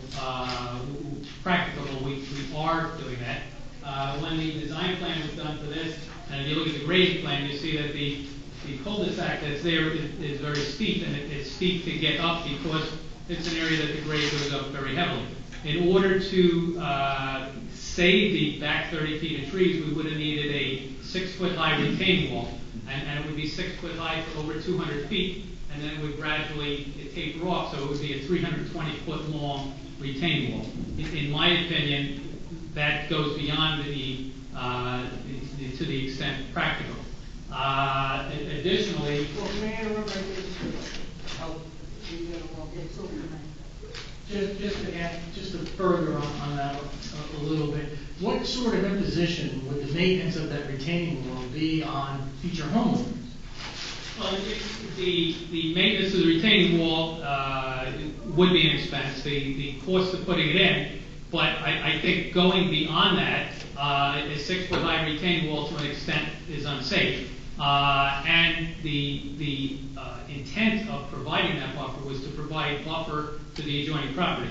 The applicant, since that wasn't practicable, has proposed a double row of arborvitaes.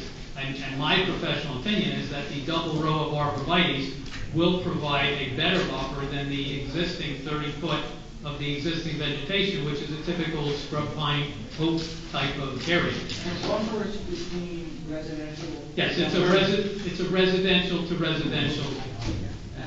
It's a little rude to come back and forth, so I apologize. It is a residential buffer. So I have 4 exhibits marked. A1 is the sheet 3 of the plan submitted. It shows the 6 units on this cul-de-sac.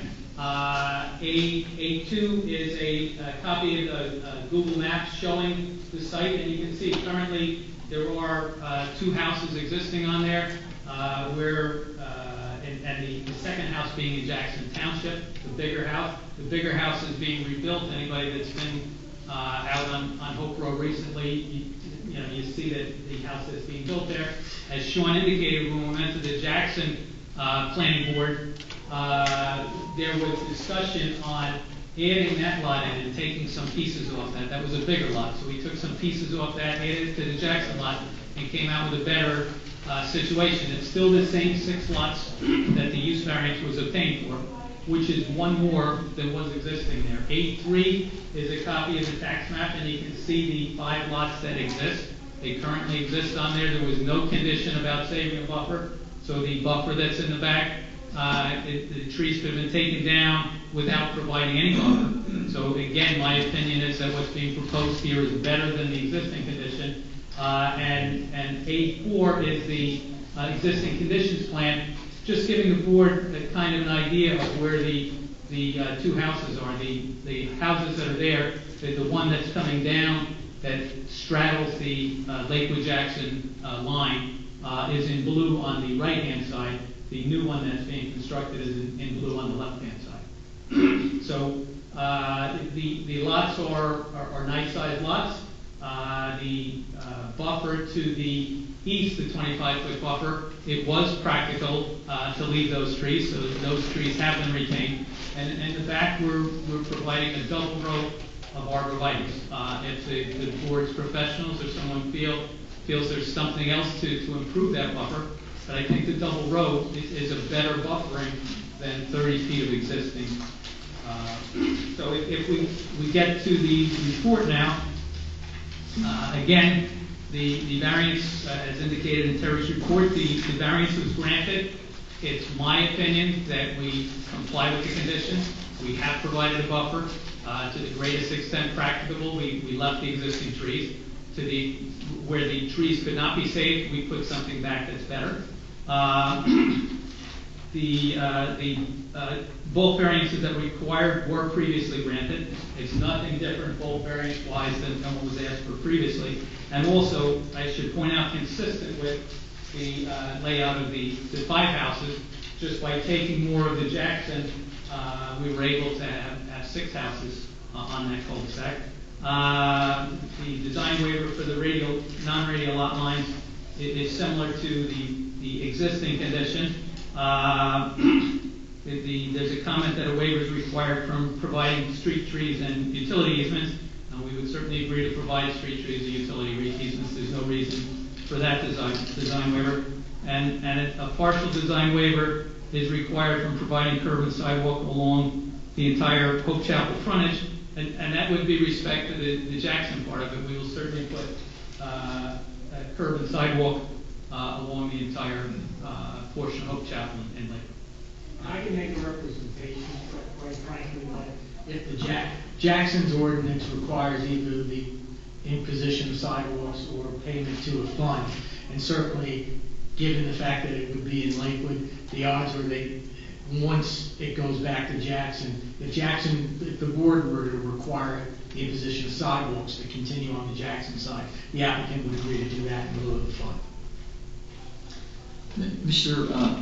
Flannery, help me out. Where's Mr. Munn's property, Dr. Munn's property? If you look on A3, it's the... It doesn't show on A1? On A1 it would be... Okay. Is it Jackson Township?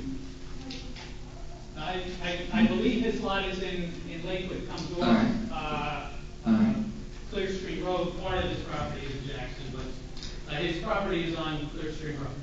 And is one of the conditions of the prior approvals that there be a minimum 25-foot buffer on your property and from his common boundary? The use variance that was granted said there would be 25 on the eastern property line and 30 feet on the northern property line. Well, when you say eastern and northern? The corner. So if you see on A1, we've colored it dark green where the 25-foot buffer is. And no trees are being removed in that area. Okay. Then the northern line is the back, and it extends into Jackson. And in that area, the grading was such that we would have needed this 320-foot long retaining wall to not have that situation. And is Dr. Munn's property just immediately where north is, just on the other side of it? My understanding is that's where his property is. Why do you need to disturb any of the buffer area on your client's property where you talk about the retaining wall? Because the slope is so great that in order to have a usable situation for the house, we would have needed a retaining wall along that line. So the only way to accommodate that would be to put a retaining wall all the way along that buffer line. And then we have a 6-foot high retaining wall that my testimony would be a maintenance issue for the future homeowners as well as a safety issue for kids playing in the yard. Well, the steep cul-de-sac area now exists, right? I mean, why do you need a retaining wall just because you're going to build some houses? The steep slope on the property exists. The cul-de-sac is designed, because the cul-de-sac's not there. The cul-de-sac was designed at a slope that's steeper than is comfortable, but that works from an engineering standpoint. And when you get to the end of the cul-de-sac, the grade of your driveway apron is substantially lower than the grade in the back at that point. So the only way to accommodate that is either dig it out, put in a retaining wall, or change the slope so that the slope works. And by changing the slope, you destroy whatever vegetation is there now, and that's what Dr. Munn is for doing that. That's what he's objecting to because... That is correct. And my testimony is that the agreement, and the agreement was made without any detailed engineering analysis of the situation, the agreement was that to the greatest extent practicable, no trees would be removed. Since, in our opinion, it's not practicable to do it that way because it creates a burden on the users of the lot, that in lieu of that, we would replace it with a double row of arborvitaes, which would provide a better buffering. And again, pointing out that this is residential to residential, where there's typically no requirement. It's the cul-de-sac that's there. If only 5 houses were built, every tree on the property could be knocked down. So we're providing something that's better than the existing condition as far as its impact on the adjoining house. And it's my opinion that that is to the greatest extent practicable. That it's not practicable to put in 320 feet of retaining wall to save scrub pines and oaks that are there that really don't do a good job of buffering. Well, my next question, what kinds of vegetation and trees are there now? It's the typical Lakewood wooded area. It's pitch pine and oak. Like what's the diameter of some of the oak trees? You know, it varies, it's typical, there's some that go up to 18 inches, and then there's other little scrub ones, and. How tall are they, do you think? Well, I think we're trying to get Chairman of a picture. They're mature, and you look at any, it's very typical of the Lakewood, wooded areas. You look at any area that it's in a wooded condition, and if you walk 30 feet into there and look out to the road, you see everything as clear as can be. I guess the issue is what's there now, what's gonna be there in the future, and we don't know what's there now. It'd be nice to see some pictures as to what we're talking about. Well, see, my thought process, Brian, okay, is that you're gonna take out vegetation and put back vegetation. Yes. And I'm trying to sit here wondering why. Why can't you work what you have and leave the vegetation there without having to replace vegetation? Because we're building on a very steep slope, and you can't have a backyard that slopes right down into your house. You have to have an area where the water that's coming down that hill has a way to go. You have to have a backyard area that diverts the road around. So there's a certain part of the lot that has to be graded to accommodate the house. Once you grade that to accommodate the house, and we could keep those 30 feet. And what we would do is we would grade it the way we did, and then when we got to that 30-foot line, we put up a 6-foot high retaining wall, and the trees would stay behind it. And again, my testimony is that that's a safety issue for children, and you know, maybe children should be climbing there, but I know my kids always did, and my grandkids always did. And it's a maintenance issue, and I don't think I think the double row of arborvitaes will provide a better buffer. You go by any house that has the arborvitaes up along their sidelines, and you try to look in, and it's obscure. So then how's people the sloping? There'll still be a slope there. There's going to be a slope that's going to start at the property line and come down at 3-to-1 for 30 feet. So it's going to come down at 3-to-1, which is a maintainable slope. And it'll be stabilized, and it'll be planted. And at the top of that, along the property line, is a double row of arborvitaes, similar to what people put along their property line or around the pools or anywhere where they want to buffer some.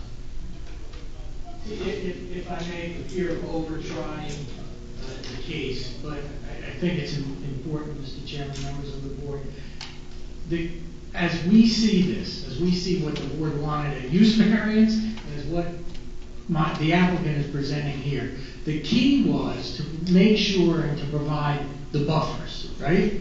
The buffers, which is something that normally in Lakewood, residential to residential, there are no buffers at all. And as of now, as of right, and this is not to be taken as a threat, it's a fact, could denude the whole property, level it, do whatever they want to do, whatever they can do under construction code and get rid of it. No, we said no. We heard the act, we heard the objector. Let's make sure there are buffers there. To the extent practicable, lawyers, engineers, we thought that was clear. We thought because we were only a use variance, because it was a bifurcated application, it would be understood that when engineering went out, we would have to present a plan that was practicable. And I think you hear from how many years experience do you have as an engineer? More, again, that it's just not practicable. It won't work from a construction perspective, a safety perspective, a drainage perspective. And the key though is we are not getting rid of the buffer. We are maintaining that, or my client's word is their word. The buffer is there. Mr. Gertie, your client applied for a use variance and gave him another lot and gave him a new building lot, which normally would not have been allowed. And it would seem to me that we should know what's there now, like picture-wise, in terms of what the buffer looks like now, and how tall the arborvitae is going to be. I mean, what is it? Well, typically we would plant them at 6 to 8 foot high. Why don't you have 3 rows of arborvitae, or 4? Why can't you and Dr. Lund get this resolved? Well, two rows of arborvitae are the normal if you're trying to provide a good buffer. It provides a staggering effect. 3 rows of arborvitae really isn't going to get anything different. If Dr. Munn said 3 rows of arborvitae would be okay, I'm sure the applicant would say, okay, we'll do 3 rows of arborvitae.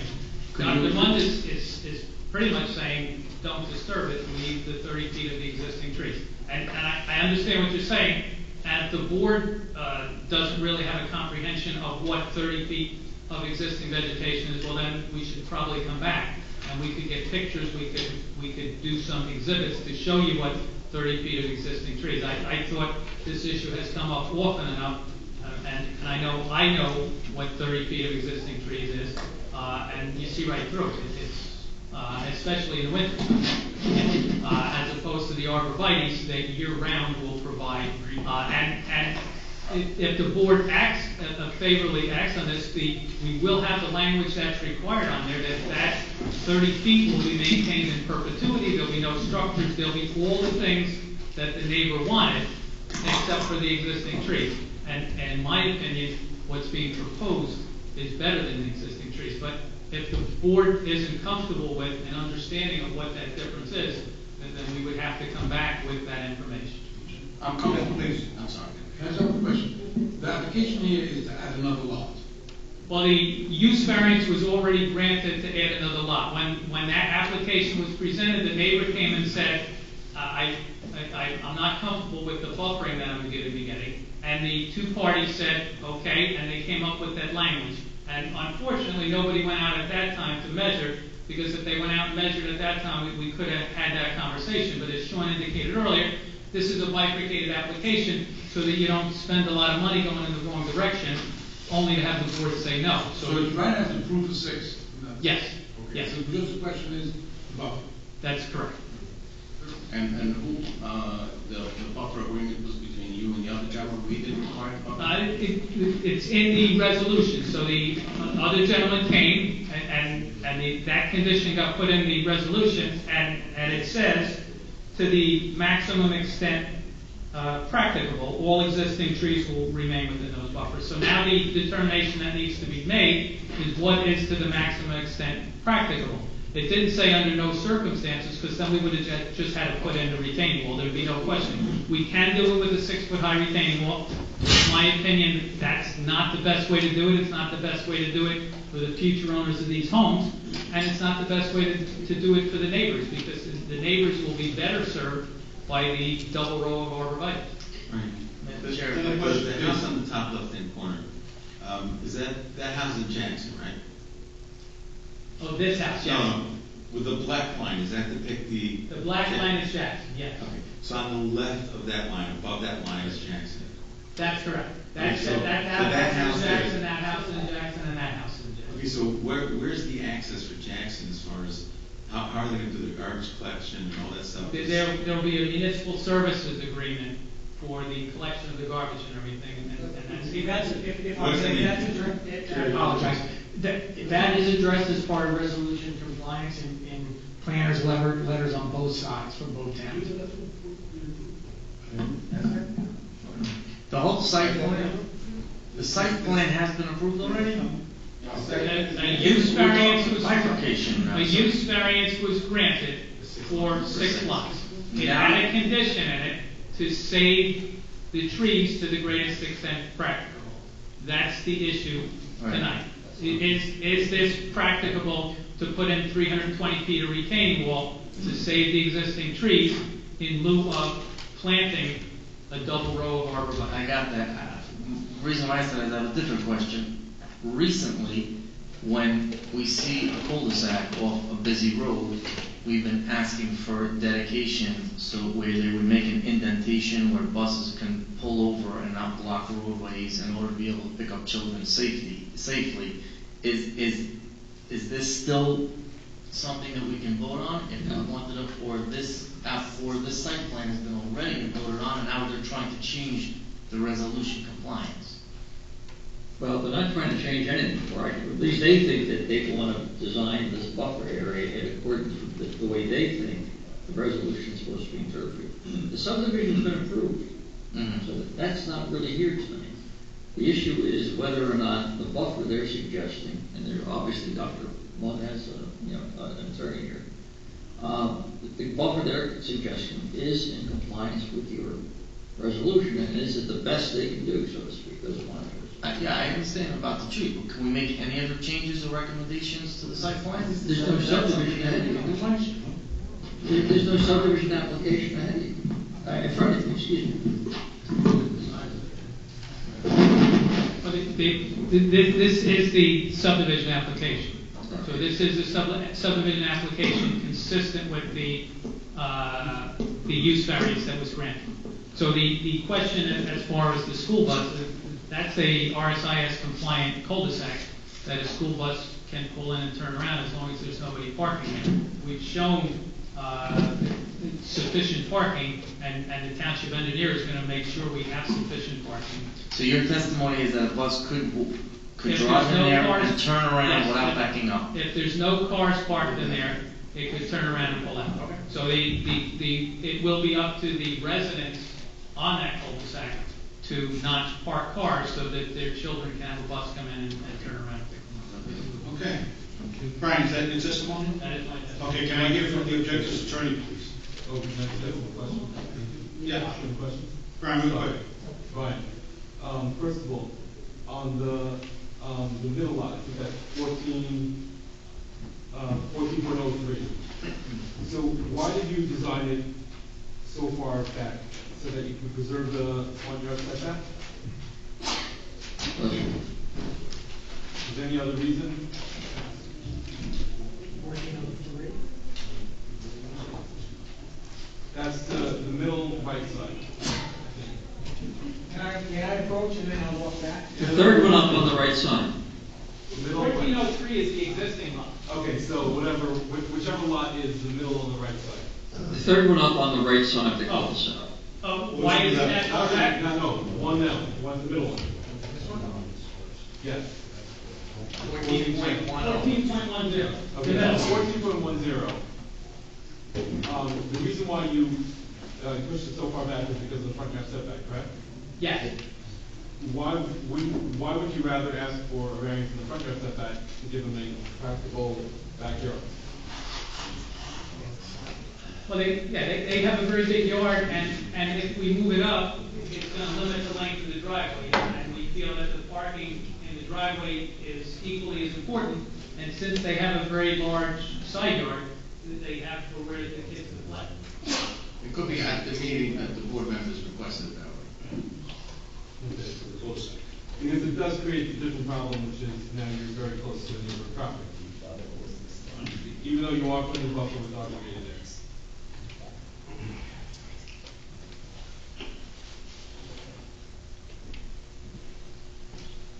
And that's the variance that was granted with. The second question I have is, right now you're showing a chain link fence is going to be put between, I think it's at the top of the property line? I would have to look at the landscaping plan. If it's The plan says a chain link fence, but that's where you're saying you're going to put arborvitae. well, we're putting a double row of arborvitae's as well. Did you discuss at all with the neighboring property whether they would rather a 6-foot privacy fence? Or they want it? Oh, the chain link fence that's shown on the plan exists already. Okay, so what I'm asking is that, would that take care of the privacy issue to put a 6-foot privacy fence? Well, I think if there's a chain link fence there already, we could put the ready fence. Well, what's the height of the chain link fence? 6 feet. It is 6 feet. And it has the privacy slats in it. And the last question I have is, so the other option would to preserve the current trees that are there in that top buffer zone. Your issue is, you testify that your issue is, number one is that you feel that the retaining wall is not going to be safe. Well, I'm saying that the way of doing that is with the retaining wall. So the options are what we proposed for a 320-foot long retaining wall that's 6 foot high for over 200 feet length. And my opinion is that the benefits of that in saving the existing trees which can be replaced by trees that provide better buffering, doesn't warrant the installation cost, the maintenance cost, and the potential safety concerns associated with it. Okay. All right, deal with the objectors, please. I have a couple of cross-examination questions. Please, come forward.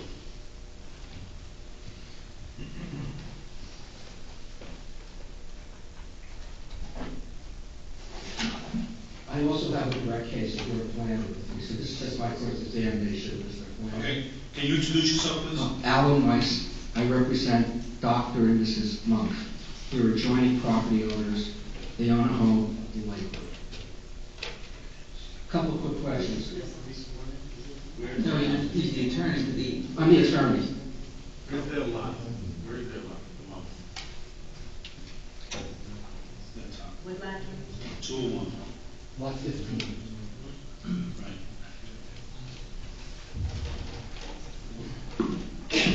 Mr. Flannery, Yes. did you submit a grading plan for this subdivision? Yes. Application? Is this a sheet from the grading plan? Yes. I'd like to have this marked. 01. What was that? Oh, one. This grading plan shows, am I correct, that within the 30-foot wide passive open space buffer, there's going to be grading? That is correct. Okay, and the grading, what is the grade going from the top of the sheet down to the bottom of the buffer? From 134 to 127. So in order to do that, you bring in many machines to grade that? Yes. Yes. Please.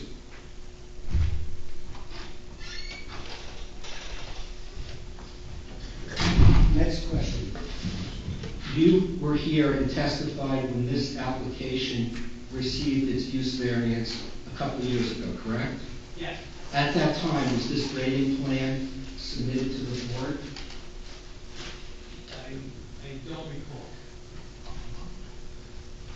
I'll make a representation. I went to the Jackson Township offices and I got copies. Objection, because. Yeah, I was on- No, let him finish. Well, he just withdrew the question. We'll do it a different way. Was there a grading plan submitted when this received the use variance approval 2 years ago? I don't recall.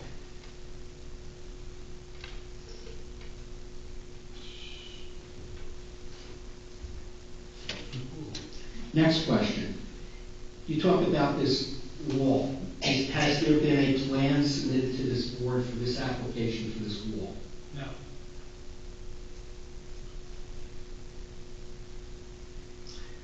I've got no further cross-examination questions. I'd like to put on a direct case. I have one indirect. Please.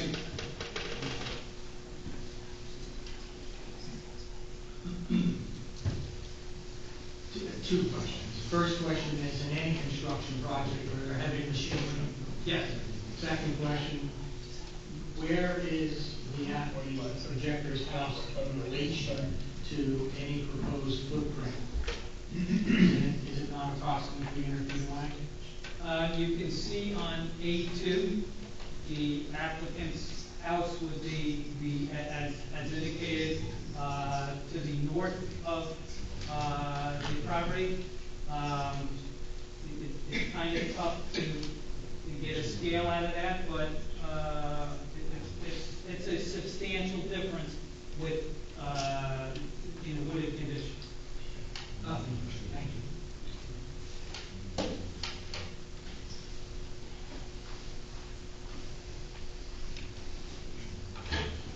Sir, would you raise your right hand, please? Do you swear or affirm to tell the whole truth, so help you God? I do. Would you give us your full name and spell your last? Carlos Rodriguez, Rodriguez. E.S., you say? Yes, correct. Mr. Chairman, I've got an opening statement that I'd like to make. Please. Okay. In my view, there's really a lot going wrong here tonight. The first thing that's wrong, in my view, and I outlined this in a letter to the board, that I don't believe that this board has jurisdiction to hear the subdivision application tonight, and it's a legal argument. And the reason that I make that argument is because the resolution of approval, of use variance approval, said a lot more than just the removal of trees. The negotiation that my client made with the applicant was reduced to a resolution of approval that was adopted by this board. Among other things that were provided in the resolution, and I've got copies of it, I want to pass it around to everybody, is as follows. The applicant will provide the aforementioned passive open space buffers on the subdivision map to be filed with the Ocean County Clerk, and will provide the following note. Now, this is a note that's going to be on the map to give everybody in the world notice of what those buffers were supposed to do. Here's the words from your resolution. Being and intended to provide passive open space buffers for conservation purposes to protect the property from any type of development or disturbance. It is intended that said property remain in its natural state, and grantor, which would be the applicant, and its successors of the signs shall be prohibited from constructing anything in said buffer, including fences, sheds, or any structures of any kind whatsoever. That's in your resolution. So it's a lot more than just clearing trees. We had a deal that nothing was going to happen in this buffer. We just heard from the engineer that they're going to cut and grade it. That's a complete violation of this resolution. Now, the resolution of approval that this board also adopted has the following statement in it. Be it further resolved that this approval is granted by the zoning board upon the representations and testimony of the applicant. Any deviation from the application submitted as amended herein, or failure to comply with the representations set forth in the records, will result in this application becoming null and void. It's my legal contention that based upon the testimony of the applicant, that they're going to go ahead and grade that property, cut down all the trees, is a direct violation of the conditions of approval that were set forth in the resolution of approval that was agreed to between my client and his and was adopted by this board. Furthermore, because there's a deviation, then his approval is null and void. So I submit that because of the testimony that you heard, he can't be here for a subdivision approval because he's got no more use variance approval. That's my first argument. It's a legal argument. Do you want to hear from me regarding No. that point? No. I don't care about you, it's the applicant. I'm not done yet. It's the, you raised the legal points. I'm not done yet. Chairman, I wasn't done yet. That's fine, let him finish, Mr. Green, you'll be able to vote. So the first thing I'd like to do is just, I made a copy of your resolution. I'd like to just hand it out. I made one for $1,000.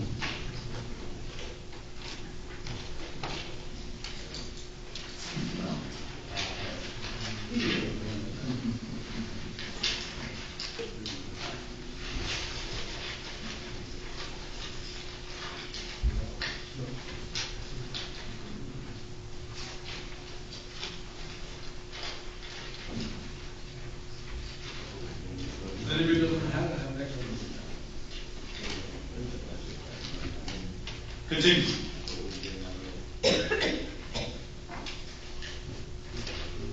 So the second point of my jurisdictional argument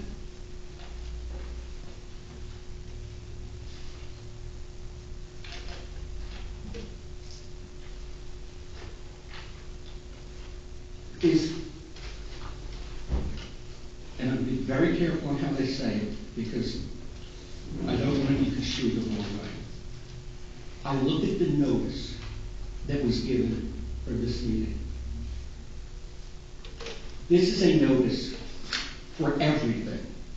This is a notice that says, well, we're coming in for a subdivision, but if we have to go ahead and change around these buffers that are clearly within the resolution, well, we're going to go ahead and make this into an application to amend our use variance approval. That's what the notice says. Now, I've been doing this for a really long time, and I sit there and say, I really don't like to make notice arguments because, they're usually like, well, now you're here. Well, I know I'm here. I brought a planner here, but I don't really know what this means because I don't believe that there's an amended application sitting in the file tonight that would indicate what, if anything, would be an amended use variance approval.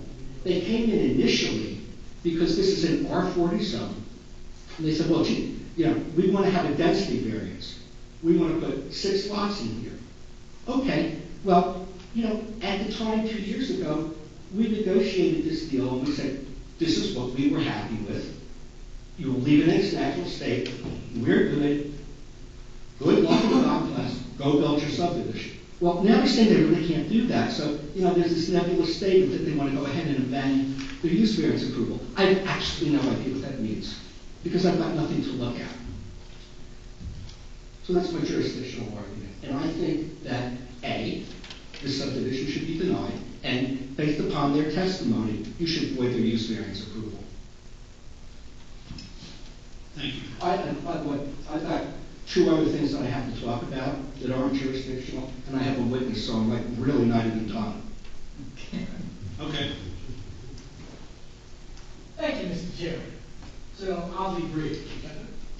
First, with regarding the statement read into the record from the resolution, as Mr. Flannery, we're not hiding the ball, but unfortunately the objector is, because what he failed to mention is the predicate to the language he read says, to the extent practicable, all existing trees will remain in those buffers.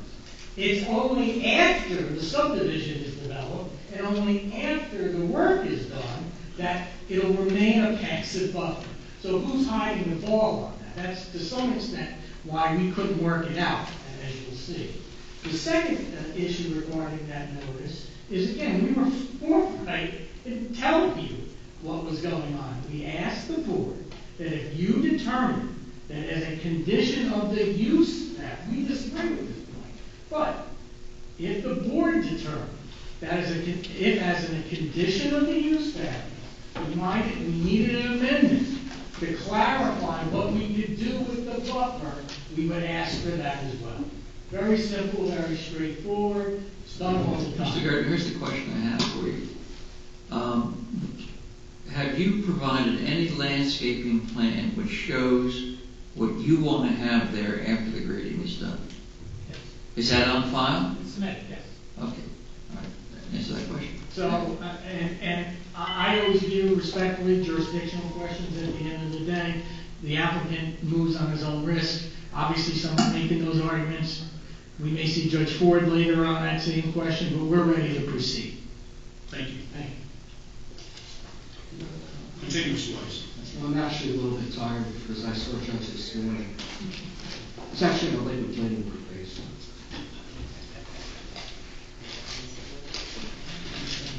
Okay. So, my first argument is jurisdictional. My second argument is legal, and I'm going to have some backup with my plan. And it's the law conditions. Clearly, there's a condition and a set of them that are set forth in your resolution of approval. See, it's not mine. I didn't sign it. You did, and you acted as Congress. So it's your resolution now. And what these conditions are clearly spelled out. And I will argue here all night. It is not just about the trees. It is about the clear wording that it will be protected from any type of development whatsoever. So, let's look at it this way. This condition in your resolution was made 2 years ago. What has changed? What has changed between 2 years ago and right now? I'll submit to you, based upon the testimony that you heard tonight, What changed was that they went ahead and got a grading plan that they didn't have 2 years ago. So it's not my client's fault that I'm here tonight. I'd rather not be here tonight. But because they didn't have a grading plan 2 years ago, and now they have a grading plan tonight that shows that they're going to cut that hill artificially, means that there's a violation of the condition. So we have to ask ourselves, is there anything else that changed? Well, the answer is really nothing has changed. My client is still there, he owns the house. These guys are coming in here and they want to do a subdivision approval.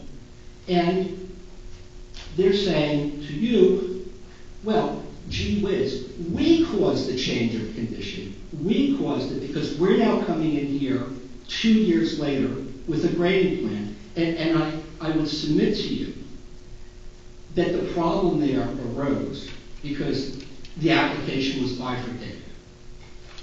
Now, I've got a plan here that's going to talk about bifurcated applications. Because now that the applicant rested, I'm going to go to my third point. The law isn't just that you bifurcate and you come in one night with your use variance, or it could even be a C variance. But there's a set of conditions under the land use law that are being ignored here tonight, and that's section 76B of the municipal land use law. 76B says a couple of things, and I've got some cases that I'm going to quote to you. It says the following. You can bifurcate if you want. The board can actually say to you, we don't want you to, because there could be so many things that are consumed in your site plan that we really can't tell you if bifurcation would be appropriate or not. The third thing that it says, which has been completely ignored, is that you still have to go ahead and prove the negative criteria. It says it right in the statute. And I'll show you. Of course you have to prove the negative criteria. What's that? Of course you have to prove the Right, negative. right, and I don't think they did. Well, that's fine. So let's hear the proofs from your expert. Okay, so let's bring Mr. Rodriguez up here. He's ready to sworn in.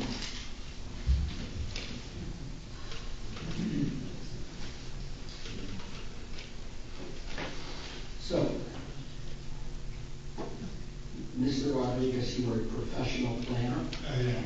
And you have an education in planning. Yes, I have a master's in city and regional planning from Lakewood University, where I also taught for many years.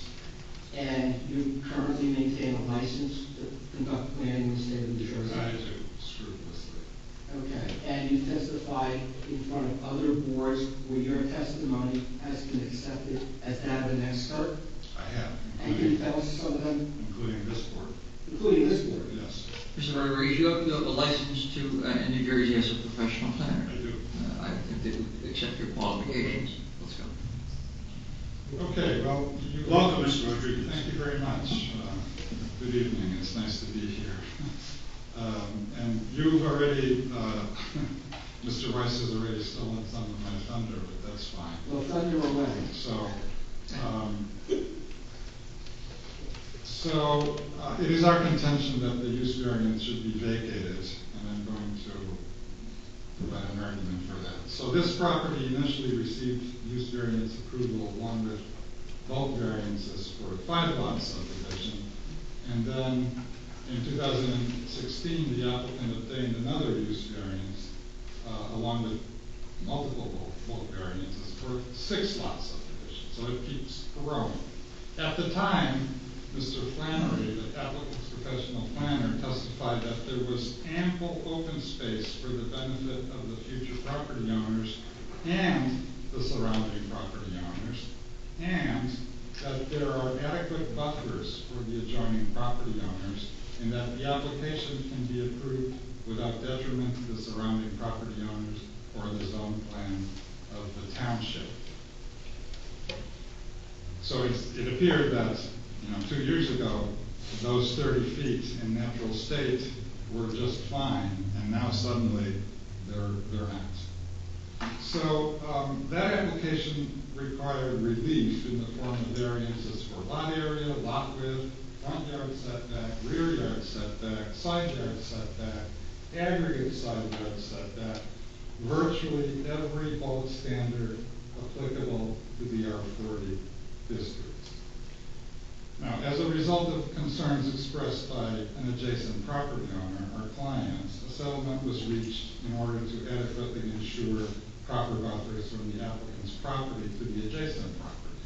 And the board's resolution of memorialization 3980 clearly states that the application will include, number one, a 30-foot deep passive open space buffer along the northerly line of proposed lots 1406 and 1411. That's the one that we're talking about. A second 25-foot deep passive open space buffer along the easterly line of proposed lot 1401. And C, to the extent practicable, all existing trees will remain within those buffers. So what does that mean? It means that if a tree is diseased, it can be taken out. It doesn't mean that every tree in that 30-foot buffer gets clear cut. Mr. Gertman, you'll get your chance. The resolution of memorialization also states that the applicant will provide the aforementioned passive open space buffers on the subdivision map to be filed with the Ocean County Clerk, and will provide the following note. Being and intended to provide open space buffers for conservation purposes to protect the property from any type of development or disturbance. I will submit to you that clear cutting the entire 30-foot buffer and regrading it constitutes serious disturbance. And this is, again, from your resolution. It is intended that said property remain in its natural state, and grantor and its successors and assigns shall be prohibited from constructing anything in said buffer area, including fences or any structures of any kind whatsoever. The intent of these statements in the memorializing resolution, to my mind, could not be clearer. The buffer areas shall remain untouched and undisturbed. On the basis of these stipulations, the board's memorializing resolution then makes the following finding of fact. With the modifications to the plan suggested by the attorney for the adjoining property owner, any adverse impact of the surrounding property will be greatly diminished. The board's memorializing resolution further states that any deviation from the application submitted as amended herein or failure to comply with the representations set forth in the record will result in this application being declared null and void. Null and void, you already heard that. In other words, failure to comply with the clearly spelled out conditions pertaining to the buffer area will result in the use variance being vacated. That's our jurisdictional argument, which I concur with Mr. Weiss. So what has changed in the last 3 years? The applicant now claims that the provisions pertaining to the buffer area are not practicable, and the entire buffer area must be clear-cut and regraded to avoid construction of a 320-foot long retaining wall, which could reach a height of 6 feet. It would appear that the applicant did not have an engineer look closely at the site back in 2016, because a 320-foot long retaining wall as high as 6 feet is not a minor detail by any stretch of the imagination. The need for this retaining wall, if indeed there is a need, should have been readily apparent to any reasonably competent engineer looking at the site back in 2016. We note that a retaining wall such as this would constitute a structure, and as such, under the memorializing resolution cannot be located in the 30-foot area, as it would violate the conditions of the 2016 approval. If the applicant were to build the retaining wall outside the 30-foot buffer, we would have no objections. Now, it should be apparent to all of you that the clearing and regrading of the 30-foot buffer would constitute a frontal assault on the conditions attached to the approval of the use variance, and as such, should immediately result in the use variance being vacated.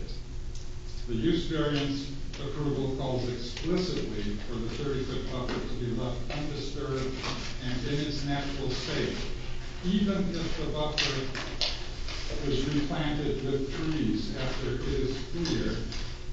It will take 30 to 50 years for those trees to reach maturity.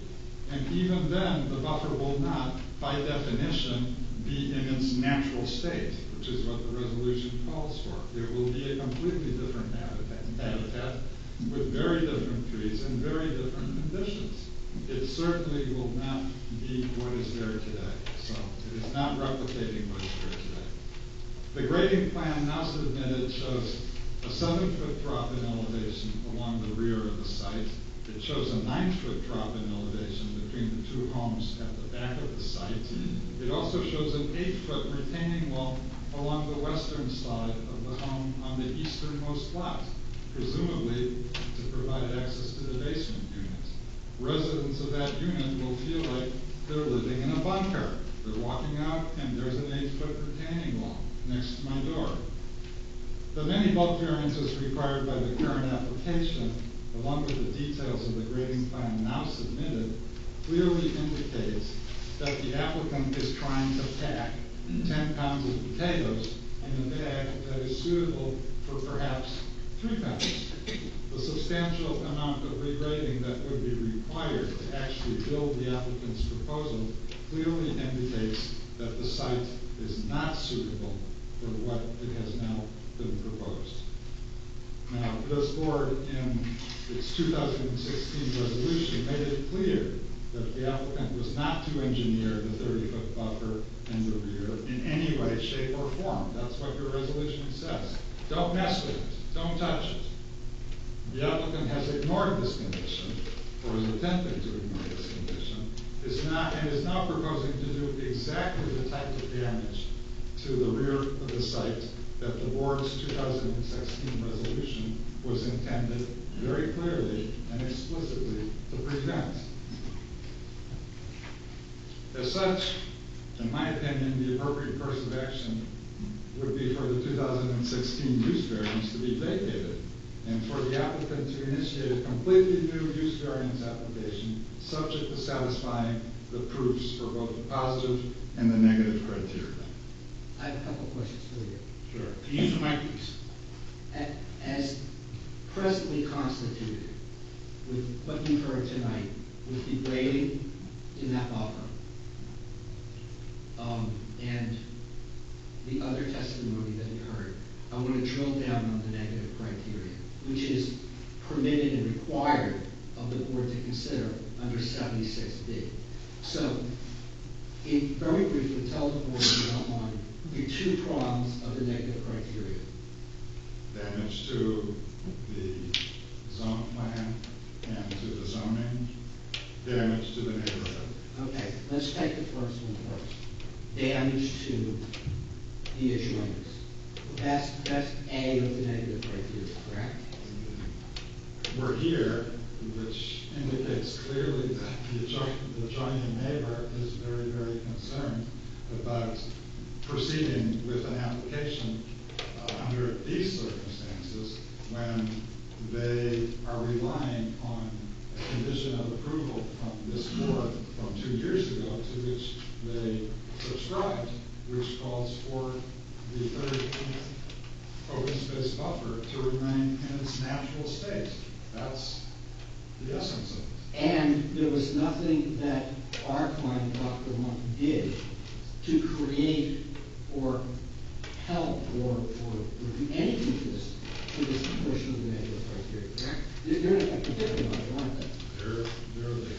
Okay. The second problem in the negative criteria is damage to the zone plan, correct? Yes. Okay. Tell us about that with respect to this application. Well, this application is clearly violating every conceivable rule in the books. It's not just a density issue where they've taken 40,000 square foot minimum lots and turned them into 15,000 square foot minimum lots. But because of that, they also asked for relief from, as I mentioned earlier, every conceivable bulk standard on the books. So it would seem to me that the zoning was not taken very, very clearly. Well, you know, what I see, and I'm going to the resolution, okay, was that the monk were also involved in hearing the bifurcated application. Okay, and wait, let me finish. And at that time, when the lots were approved, they knew exactly what was going there, which is why they agreed to set buffers. So it's not something that we actually just said, okay, you go ahead and do it. It doesn't belong. Okay, this was a presentation application that was presented before this board, and this board made a decision based on not only hearing the applicant, but also hearing the homeowners or the neighbors and what they wanted, and based on what they heard, agreed to give that application. So there's nothing wrong that this board has done based on what I'm reading. The implication was not that this board had done anything wrong. Okay, just want to clear that. There was to use a word that seems to be much in the news, a quid pro quo, right? There are certain accommodations that are made with respect to the development standards, and in return, there's a 30-foot open space buffer that's left in its natural state and is not touched. So that's the quid pro quo. Okay. The quo is out the window. The quo is being clear cut and regraded and replaced by a double row of arborvitae. That's not what's there today. And so if the condition goes out the window, the use variance goes out the window with it. That's our position. The whole thing goes down the tubes. All right, great. We understand your position. Thank you. No problem. Can I just say? Yeah. About in your opinion, this buffer, was it designed for privacy? It wasn't designed. It's what's been there. It's what's there now. It's what the monks have been looking at for however long they've been living in that house. It's in its natural state. So replacing that with the arborvitae would be materially changing what they're looking at. It's a completely different scenario. I don't want to put words in your mouth. What you're trying to say is that solving it by creating more privacy there is not solving it. Correct. It's not, and I dispute actually that the double arborvitae would provide more privacy. And certainly not for the first, 10, 15 years. But what was agreed to back in 2016, which the monks agreed to, was to leave that in its natural state. And the arborvitae is anything but the natural state. Just to flesh it out, just to drop more. In your opinion, as a professional engineer who's done this type of design, do arborvitae grow in rows like that in the natural state? I'm a planner, actually. Not an engineer. Okay. And I'm not a landscape architect, although I did teach in the landscape architecture program for many years. Do they grow in a row? They grow in however way you plant them. What I need to say is, if you can plant them staggered, you can plant them. What I'm trying to get to is whether or not, in your opinion, this was about, and you're saying this is not about privacy, this is about creating a natural, open, semi-woody area behind this house. I think that the language in the resolution spells that out was exactly what the negotiated result was. It spells out exactly what the expectations of the monks were. That the 30 feet immediately from the property line would be left in their natural states. Notice that the resolution doesn't say that this is going to obscure a view of the adjacent development. There's no mention of that. There's the mention of preserving it in its natural state. So clearly, it was more important for the monks that 30 feet be preserved in its natural state than that they not see any of this subdivision because somehow some screen had been erected. That's the thing that is important for the board members to understand, because the applicant is saying, oh, we'll conceal it, but these, no, that's something completely different, and that's not the point. The point is that the 30 feet be left in their natural state. Mr. Chairman, just a quick question. If at the end of the day there is a buffer and there is natural trees growing, which is now a new natural state, what difference does it make the old natural state to the new natural state? It's still natural trees growing in the 30-foot buffer, so what difference does it make? Well, because to get from one to the other, you're probably looking at 30 to 50 years, in which case I would say most of us won't be around. So there's a lag, a substantial, very substantial time lag. And what's being proposed is not to do that. What's being proposed is simply to plant 2 rows of arborvitaes, which are not even native. The resolution could not be clearer. The intent is that there's no disturbance. There's no disturbance. None. Okay, hearing none. Mr. Drake, do you have anything you want to say before I close to the public? Just briefly, cross. Through the mic, please. Mr. Rodriguez, I think you indicated that you're not an engineer, correct? Thank you. You're also not a landscape architect, correct? That's correct. Have you ever been involved with, on behalf of an applicant, submitting a bifurcated application?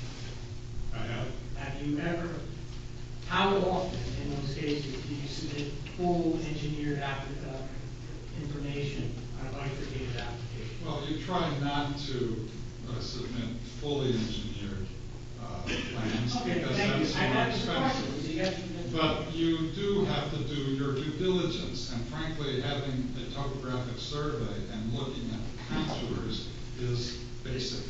That's just very, very basic. But you're not an engineer, correct? So you wouldn't know what's there. I would know, because every planner knows how to read a topographic map. I mean, even attorneys are probably capable of reading a topographic map. Thank you, Mr. Rodriguez. Jerry, thank you. Through the chair. Jerry? You can sit, Mr. Rodriguez. I think we're done. Thank you. They've been throwing out a word practicable. And practicable, this is the term they're using about, the resolution. The resolution clearly doesn't say about practical, but I'm just trying to understand the ramifications. Pardon me? Exactly, see it. On number 3. To the extent practical, it doesn't say. They didn't say practical. Practical. So, I mean, is this now practical? I mean, I just Googled it to see what the definition is. Practical measures will be put into effect as soon as reasonably practical. Able to be used, something was able to be done. So it seems that in the resolution itself, am I understanding this correctly, that in the resolution itself says that it's something that only if it can be done under these conditions? My recollection is the language in the resolution, this part of it, went back and forth between me, Mr. Weiss, and Mr. Gertner, until the two of them were satisfied with what was here. I recall 3 or 4 revisions of that particular language. And frankly, I think that the applicant needs to show, if they want to change what's there now, they have to show what's there now. Because they have to be able to show that it's not going to adversely affect the adjoining property owners, because it's going to be similar or the same or whatever. And I would have hoped that it would be photographs showing what's there now. But we don't, and then therefore, this is what we're going to substitute instead. And therefore, Dr. Munn wouldn't be harmed in any way. Something along those lines. Now, this applicant received approval from us for an additional lot. It's worth something, right?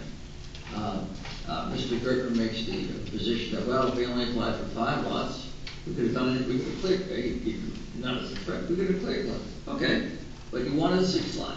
You can always take the other lot out if you want to. I don't think they want to do that.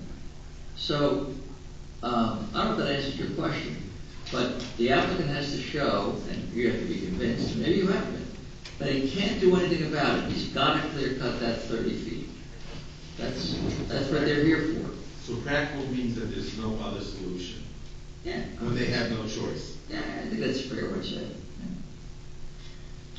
Okay. Is that something we should go down and take a look at? Well, Or at least you should get all the evidence that you need to feel comfortable. And I think the argument of the applicant is nothing's going to really change. You know, we're taking this away, but we're putting this there and hoping it flies. Maybe that's true, but I think you have to know what's there now. If it's going to get clear cut, and see what's going to be substituted instead of that. Ryan, you want to address Mr. Gertner, would you like to address this Well, situation? I think, yeah, I mean, respectfully, I don't totally agree with, Again, you don't have to. I understand. You just take a chance of us not being able to look at something? What I don't agree with Mr. Dasty's conclusion has nothing to do with the fact that what is fine advice is that if you want to see pictures of the scrub pine and existing oak, to determine that replanting with arborvitaes would be a better solution, I think to create a full record, it would behoove the board, the applicant, and quite frankly, the objector as well. Is there a happy medium where maybe the objector and the applicant? I'm sorry. Everyone up here. At least some of the.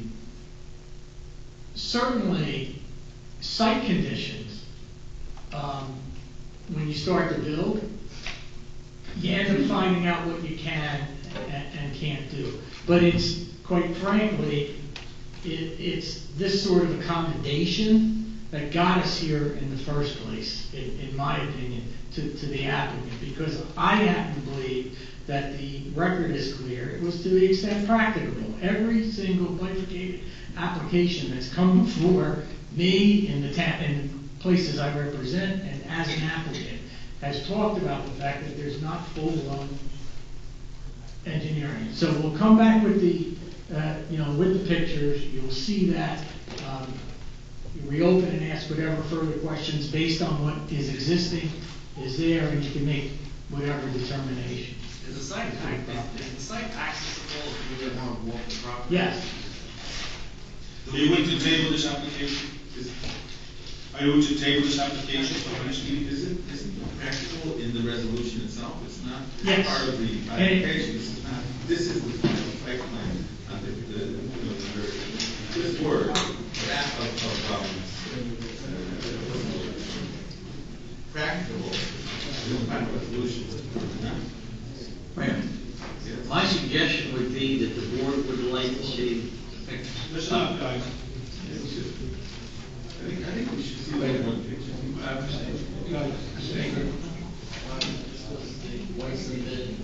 Okay, this is up one. I'll hold on to this for the record.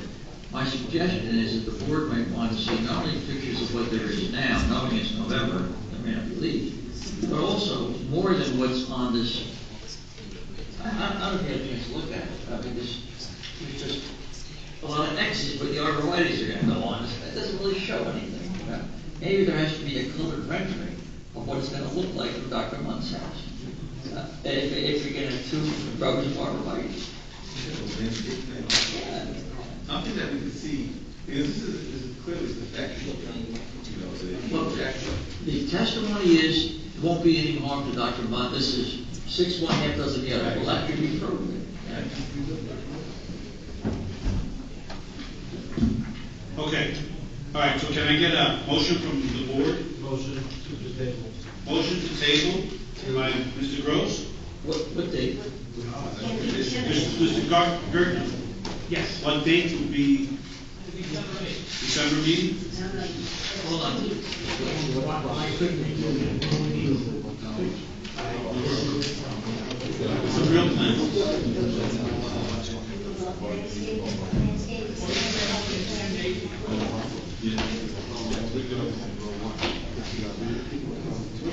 What's the motion? What conditions? What are they coming back on?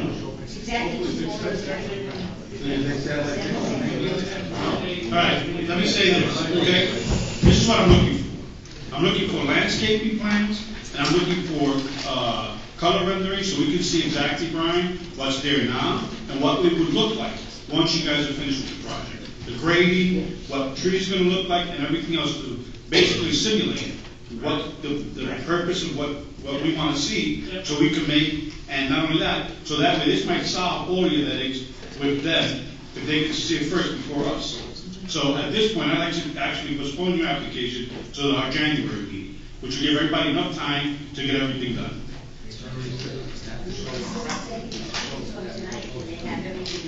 Well, I hear, we would like to go. They're gonna be ready. No, it's not. Okay. I'd rather wait till January. I just wanna make sure that we don't get this, that, I hear you if that's loud the and case, it should be a 30-minute meeting and we'll get it out of the way. I hear you loud and clear.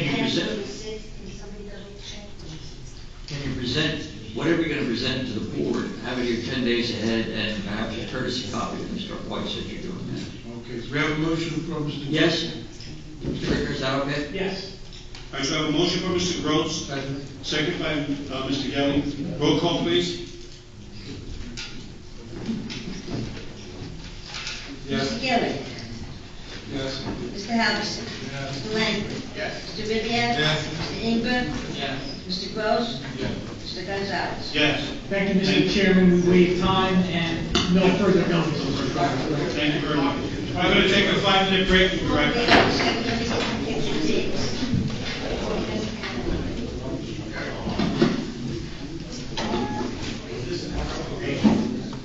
Sean. Mr. Gertner. Looks like it's January 6.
The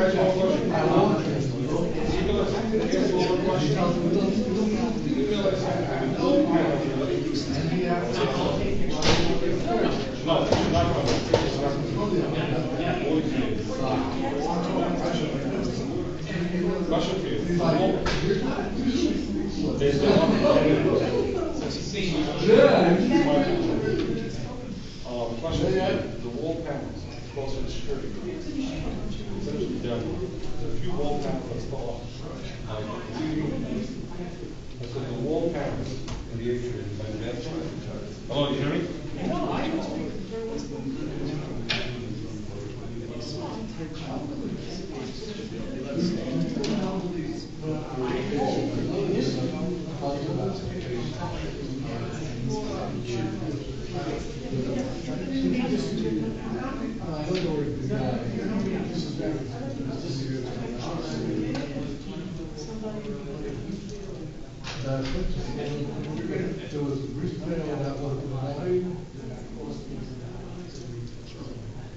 I remember that there was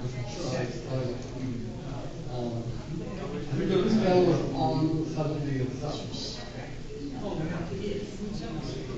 Oh, 70 was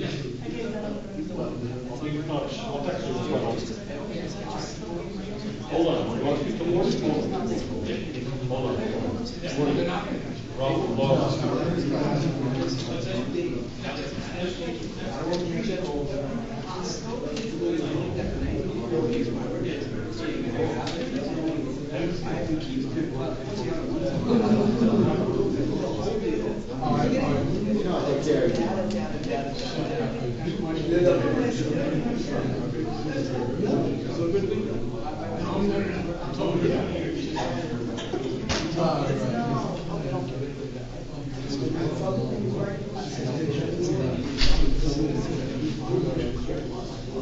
Also, Brian, existing trees there.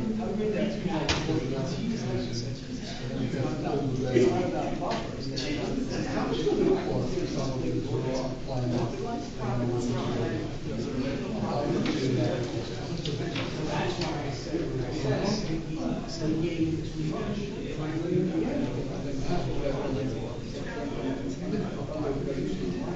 That's good.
I did that too. I remember you do all the things. You missed me.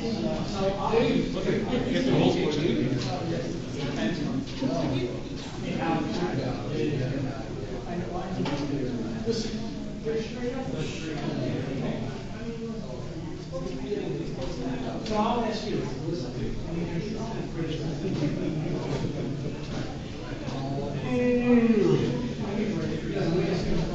Oh, you didn't hear from Somerset.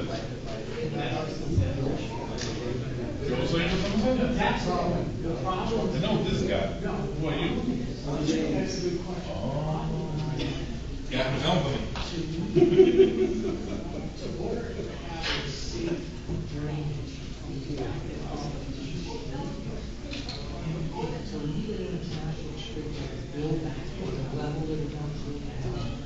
Such a drop.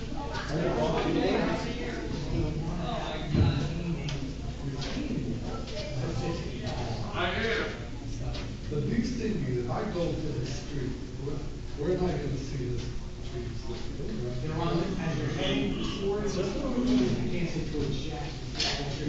South. And Jack Road is on the right side. You know where Shelby Road is? Basically right across the street. And you'll see the slope. I mean, Brian and I have a little bit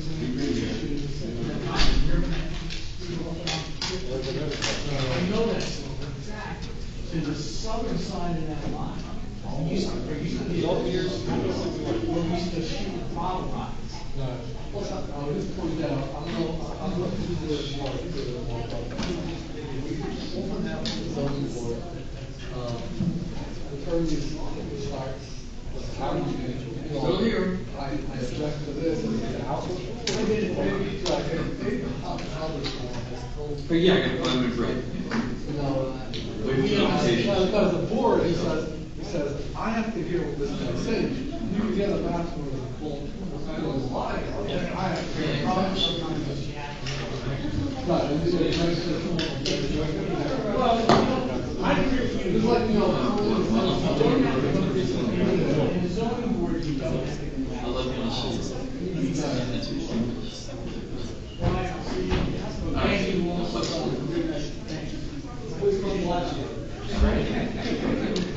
Good, good. On both sides of the street. It's gonna be okay, I'd say.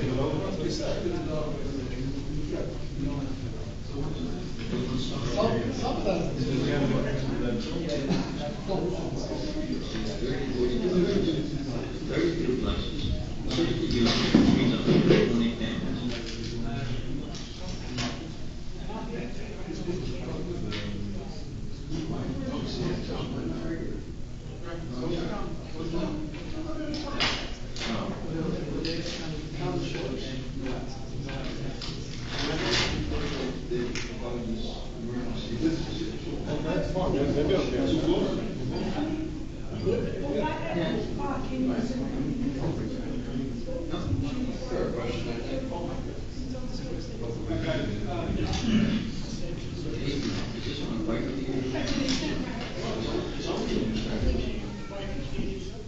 Oh, yeah.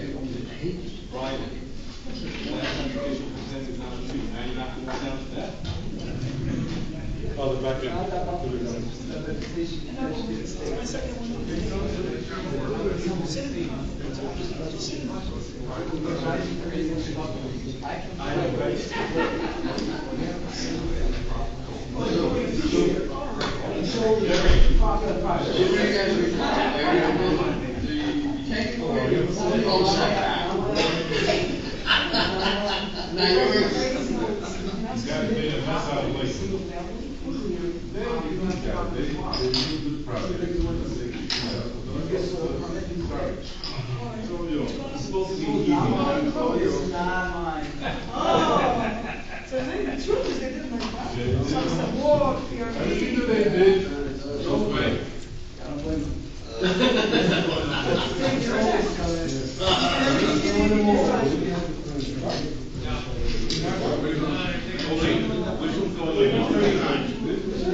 One thing you have to say is that the developer, what I've heard is that the developer is good.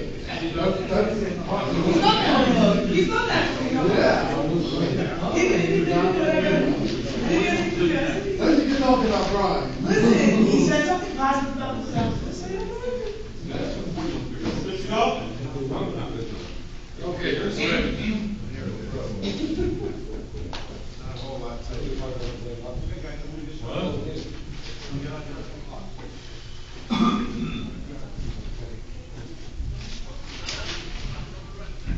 Recommendation or motion?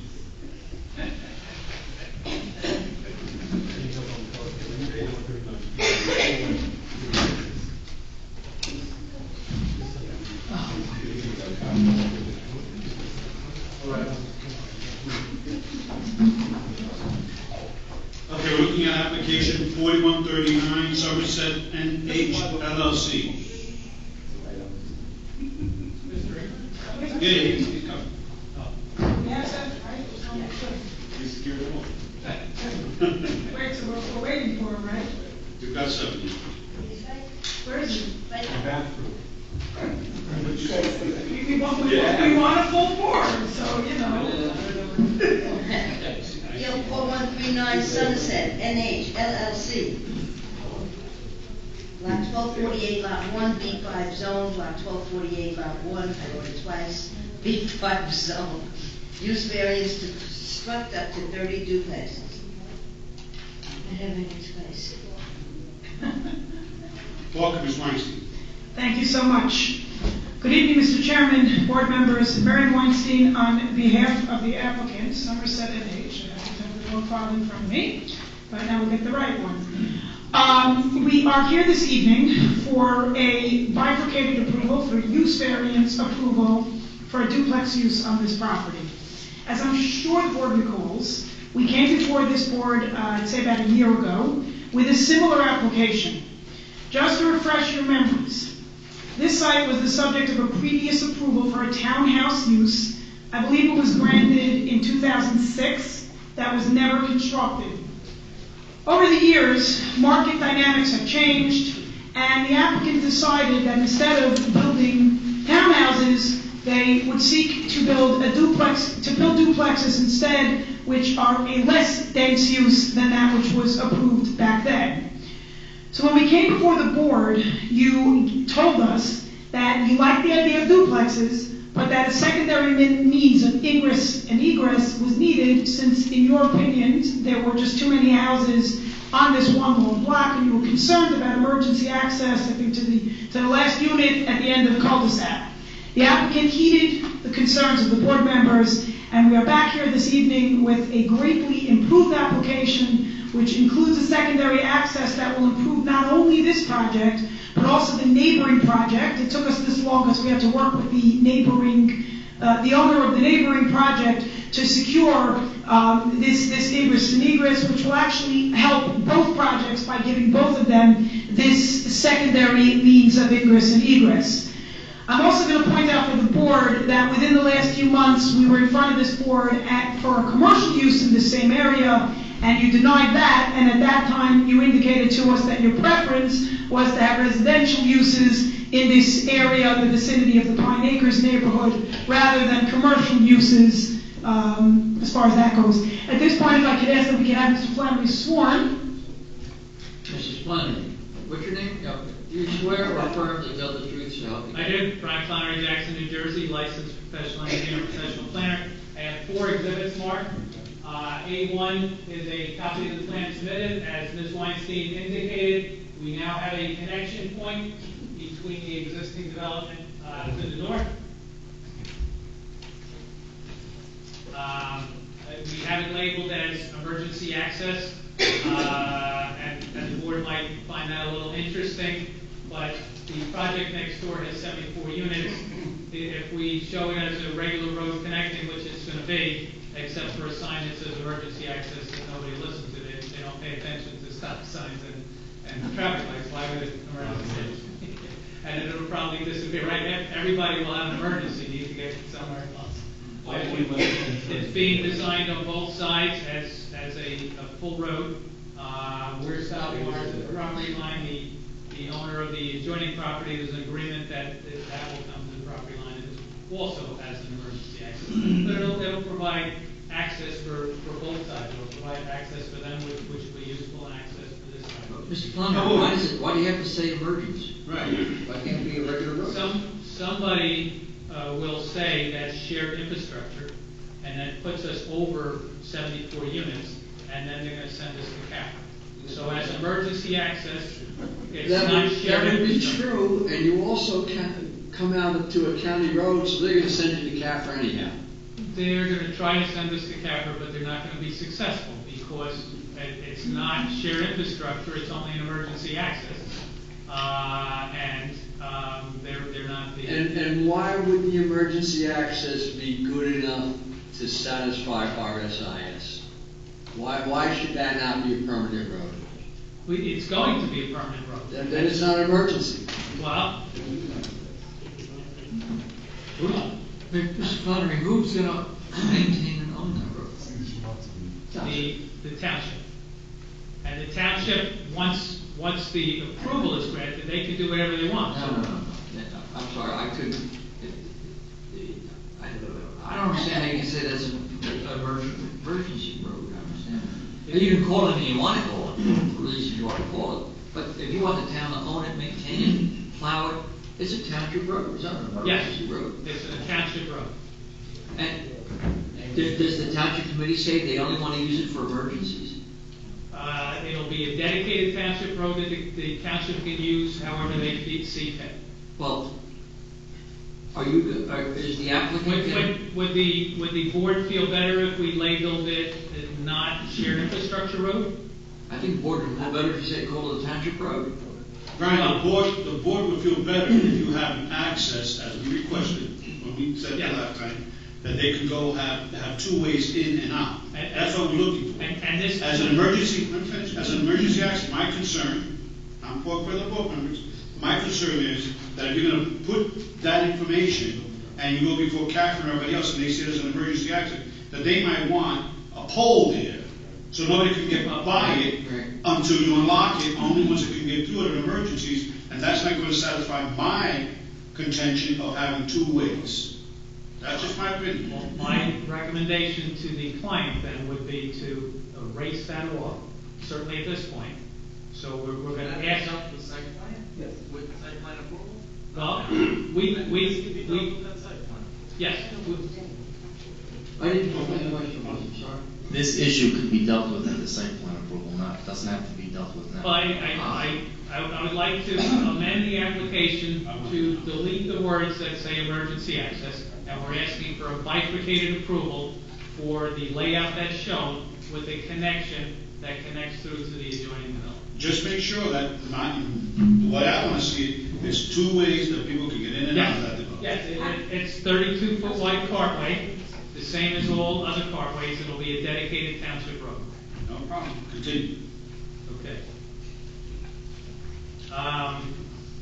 So as Miriam indicated, there was a prior approval. So the plans that I have, A1 is the map shown that now shows the connection. A2 is the tax map that shows where the property is. And you can see the approved project to the north, which comes out to Route 70, the senior development to the east. To the south of us is a B5A, so it's rezoned to a B5A, which permits duplex. So this is a property that screams for duplexes. The townhouses that were approved there years ago are not like in fashion anymore. So the duplex approval is what we're looking for. And we're here this evening just asking for what we asked for last time when the board told us we didn't have enough access. We provided the access and we're back. That was in December of 18 we came and we were denied because the board felt we didn't have sufficient access. As was pointed out, we have a boulevard, so we have access that complies with RSIS. But in addition to that, we've added a connection to the other development that will provide two-way access both ways for them to come through and for this development to go out through Route 7. So we're here asking for a use variance because the B5 zone only allows duplexes in this type of development with different conditions, and this application doesn't meet any of those conditional requirements. Some of them are if you're over 30 acres, if different scenarios for the B5.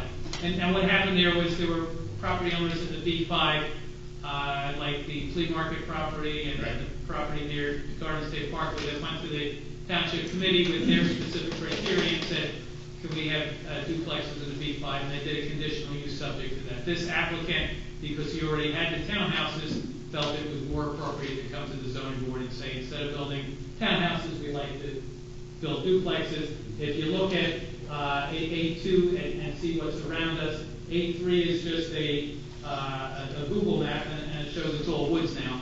The woods on the adjoining property to the north will be coming down shortly. The woods to the south of us were recently changed to B5A, so there will be applications at the planning board for duplexes on that property. And it will fill in that what may be the last, and I've heard this is the last area in Lakewood that needs to be developed since back in the 90s when we did the Brook Hill development. That was the last one, and then there have been 12 other last ones since. This may actually be the last one. What's A3, Mr. Brown, what's A3? A3 is a copy of the FWH plan that was approved showing the duplexes. A4 is a copy of the Google map, just showing this property, which has a couple of buildings on it. What? Yeah, townhouses. The approved FWH plan was for townhouses, and it was a 2006 plan. How many units are on that plan? The townhouse plan, it's 50 something. And you're adding, what, about 10 units to this one? Well, again, we're not locking in any number, but we're showing 30 duplexes, which would be a maximum of 60 units. 60 units. Right. Someone live in the complex and wanting to go south on New Hampshire Avenue. How do they do that? I'm expecting that the county, which we need a county approval because we're coming out to New Hampshire Avenue, the county is going to limit that to right in and right out, which is the only thing that makes sense. So anybody that wanted to head in that direction would have to make a right out, go to the traffic light on Route 70, make a left or a right depending on where they wanted to go in the southerly direction, and then make another turn. So it's a two-turn situation. Yes. Yes. Brian, on New Hampshire Avenue, isn't there a light? Is that going to be adjacent to Cross Street on the other on Locust? You have Locust Street that's on New Hampshire Avenue, right by Desire Park. Where is the entrance to your area in location? You can see on A4, Locust Street comes out probably 600-700 feet to the south. And that's where the traffic light will be. So in other words, you're not just right across. Your street's not right across. No, we're right across from a street corner.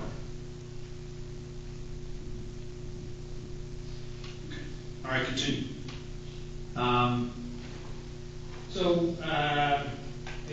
As indicated, we're here just for the use for duplexes where townhouses were approved. The 2017 master plan indicates on page 7, encourage growth and development in appropriate locations consistent with established land uses. I think when you look at the exhibits here, this is an appropriate location and it is consistent with the established land use to the north and what will be the land uses to the south based on the recently approved B5A zone. The municipal land use law, NJAC 40:55D2, under the purpose of the Act, encourage municipal action to guide the appropriate use or development of all lands in the state in a manner which will promote public health, safety, morals, and general welfare. And it's my testimony that this does this. E is to promote the establishment of appropriate population densities and concentrations that will contribute to the well-being of persons, neighborhood, communities, and regions and preservation of the environment. And it's my testimony that this does this. When you look at the established population densities around it, it fits in nicely. It's almost like an infill development. We're looking for a D variance. in particular cases and for special reasons, or special reasons are that it meets the goals of the master plan, it provides the housing opportunities that are indicated in the master plan, and it's particularly well suited. And I think the maps show that it's particularly well suited for this. We've indicated in the back of it, adjacent to the senior community, a large recreation area. I think it should be a model for the projects coming in now as far as the recreation area that's provided. And that recreation that's provided provides a nice buffer to the senior community behind it. Obviously, we need to show that this can be granted without any substantial detriment to the public good, and will not substantially impair the intent and purpose of the zone plan and zoning ordinance. And I think since the B5 does allow duplexes under certain conditions, the fact that this is in with other duplexes, if it was combined with the other ones, it would certainly meet the conditions. And it's my testimony that this is particularly well suited for this. With respect to the other comments in the report,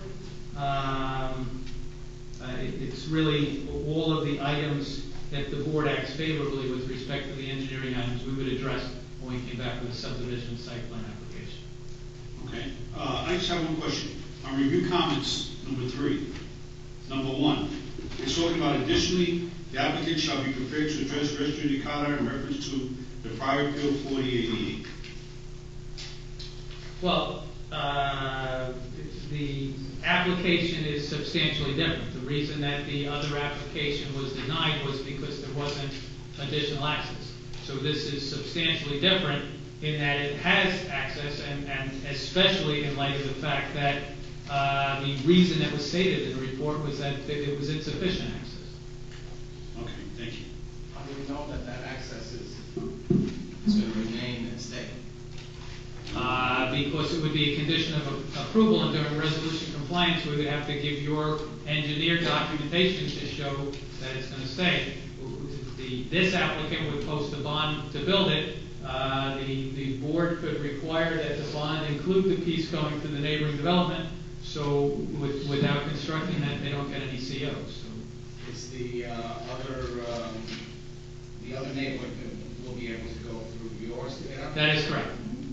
That is correct. Yes, it is. Yes. We can go through Is there. that better, or your opinion, Brian, is that better, or? I think it's much better, and certainly the nature of the communities in Lakewood is, there's a lot of interaction between the communities. We're having a shul on this property, there's a shul on the other property. There will be people in this development that would rather pray in the shul on the other property. To have that connection both ways is certainly better. Mr. Chair, previous development. The one to the north? I believe that was done at the planning board as a conforming use. It was, I remember. In fact, it recently got finished and is ready for construction now. Mr. Langley, I was just going to ask the same thing. It's a great benefit that they do connect, but that means all the traffic from the commercial as well is going to, nobody's going to go back on the 70. That's all going to come through that development now. It's all on to that's right. New Hampshire. I don't know. I'm not an engineer. I don't know, but if they want to get back into Lakewood, let's say, they'll use or go south, everybody's going to come through that development. Instead of leaving the strip mall or the retail, yeah, and heading down Route 70 towards, I guess, the Home Depot that's out there. Well, if you would make that emergency, so-called emergency road one way, would that? They would make the emergency road or the Well, I think the commercial that's being proposed is on Route 70, and I think they're going to be expecting to generate most of their traffic from the people on Route 70 who aren't going to know that there's a back door out. And I think that the ones that do know that there's a back door out are actually it's going to be a better traffic movement for them to go out on Route 70, make a turn somewhere, turn around and come back somewhere. So the limited traffic that I think would be doing that, and we can provide a traffic study when we come back. The county's going to also take a look at this, right? Yes. Don't have church. So the board acts favorably on the use. You're getting left of the New Hampshire. So how did it doesn't even make sense that they would be cutting through that way. If it's a real right out, then, yeah, they would. If they want to go north on New Hampshire into Lakewood, for them right now, they have to go Route 70, go all the way down toward Airport Road, make it drop down, spin around over there and come back. I definitely- they will, but they I won't be able definitely to hear go that, south. that people will do it. I don't know that it's going to, if it's going to be a lot of traffic or not, who knows? I mean, depends on the nature of, it's going to end up being in the commercial and how people go. And if the board acts favorably on this use application, we will have a traffic report when we come back in, and that will be one of the things we will address. I would suggest that maybe work on that corner where where it hits New Hampshire, and it should be like not just like where a little, maybe like some type of little divider, so like people can just drive over and make a left. Maybe some tire spikes or something. That would be great. Or a medium where somebody has to, where a medium that can't be crossed, so anybody going out will have to make a right. County makes you do that. And we will. Yeah, but something that can't be, that corner should be looked at. Yeah. Okay. Through the chair. Through the chair. Yeah. Some other projects that have been approved in Lakewood, we did a bus stop in the front on your property. Right now, the buses can come up and down, can go up and down, make a turn on the cul-de-sac, or go through the street there.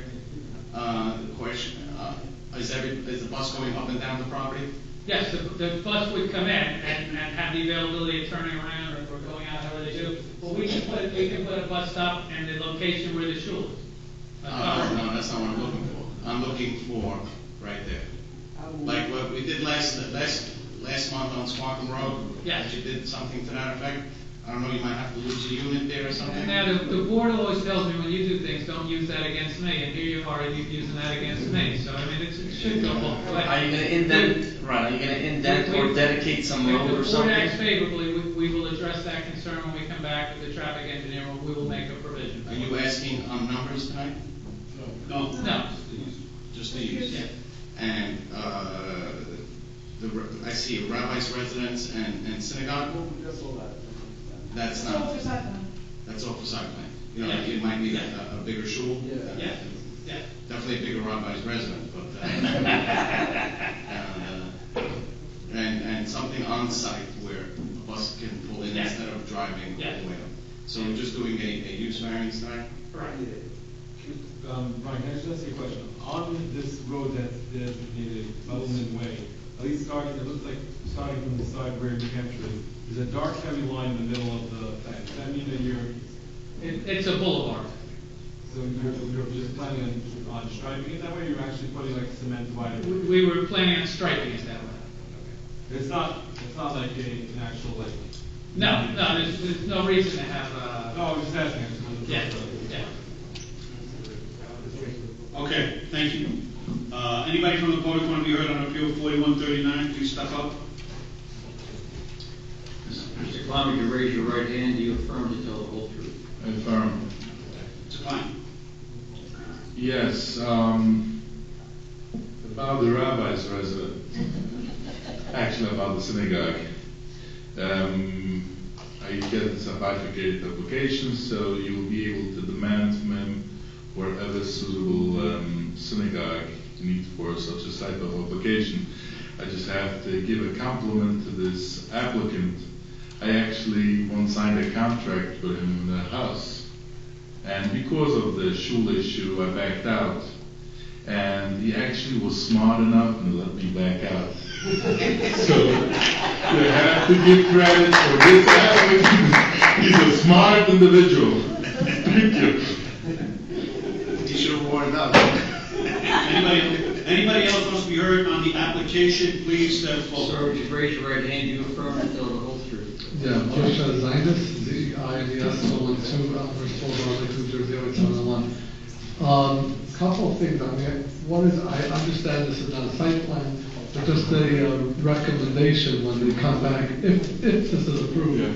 Recommendation would be that the synagogue is here and the park is there. I would recommend, like a lot of other neighborhoods have it, that the shul be next to the park. This way when the men are in shul, the kids could, it also works out with the parking, if there's a parking for the shul, parking for the park, it, works out a little bit better. Just two other things. On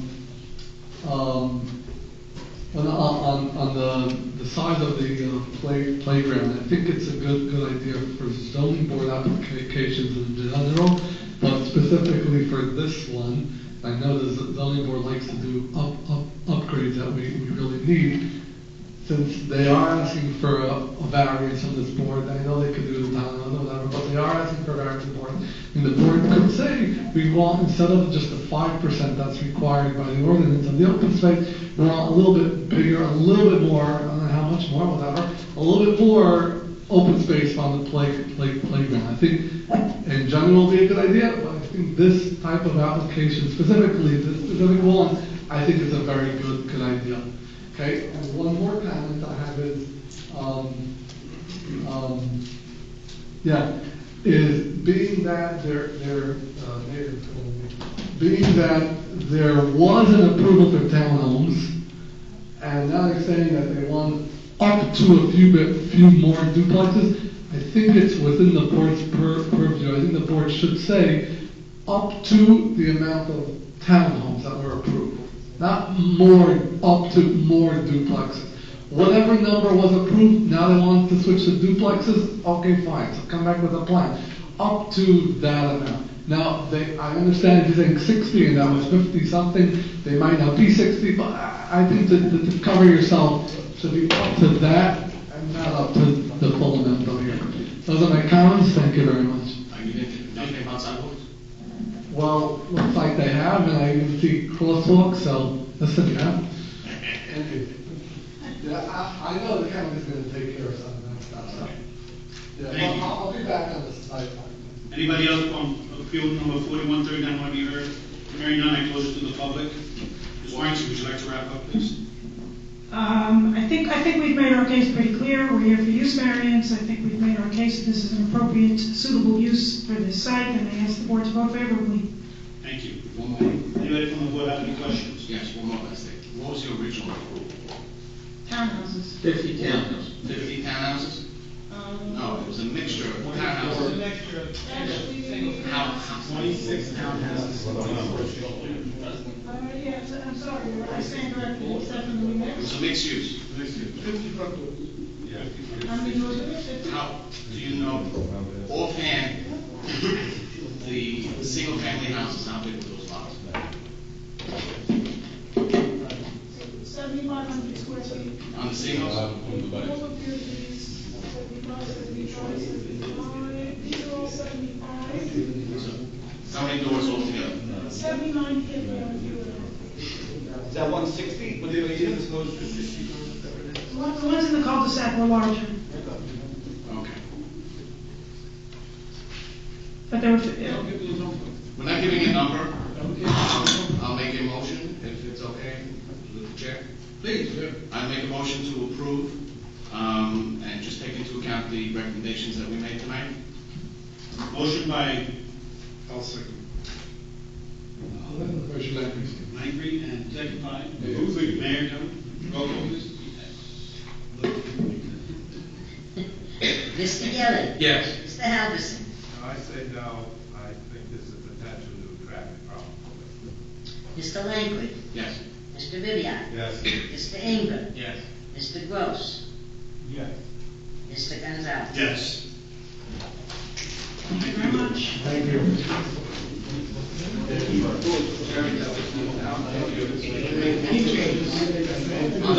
No number of people. Okay. Moving forward, gentlemen. Appeal number 4138, Yehuda Lynch. Please come forward.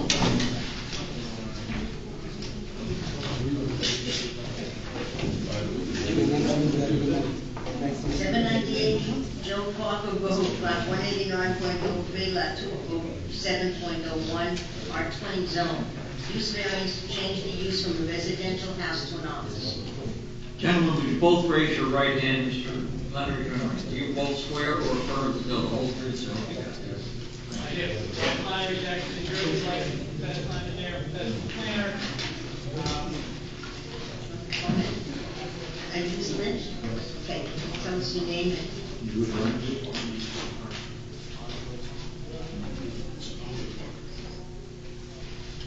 Mr. Lane, please proceed, welcome. So this application, as indicated, is a site Brian, plan. talk to the mic, please. The site plan exemption, it's an existing house, and we want to use it for office.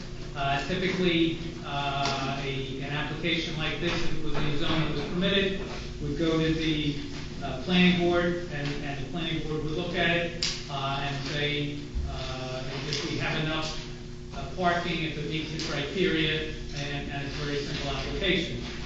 Due to the fact that this is in the R20 zone, office is not a permitted use. We need a use variance to allow office in that building. I have 3 exhibits marked. A1 is the plan, which shows the existing building that can accommodate 12 parking spaces in the existing driveway. A2 is the tax map that shows where the property is. It's on Joe Parker Road, just as it comes into Lane Mills. The board is probably familiar with Dulette's Farm Market, which is right in the area. It's a location that's not desirable for residential development. The existing building that's there, if the board acts favorably and grants the use variance, will be rateable for the town. Instead of having school-age children, we'll have a rateable, provide office space that's needed. Looking at the report. What's A3, Mr. Plummer? What's A3? A3 is a Google Maps. Oh, I'm sorry. There's only 3. Okay, I'm sorry. My bad. Okay. Showing the subject site, and again. I got it. I'm sorry. There's a couple houses, one house on each side, and then you get to where the retirement community is. You're going further north is where Dulette's Farm Market is. It's an area that's near the bowling alley. It's a very busy area. And my testimony is it's well suited for the proposed use. The report, I don't think, it's the testimony on use would be a general office use. The people coming there would be employees that would know and would have use for the parking. We're showing more parking than is required by the ordinance, and that is 6 parking spaces would be required for the size building that we're proposing.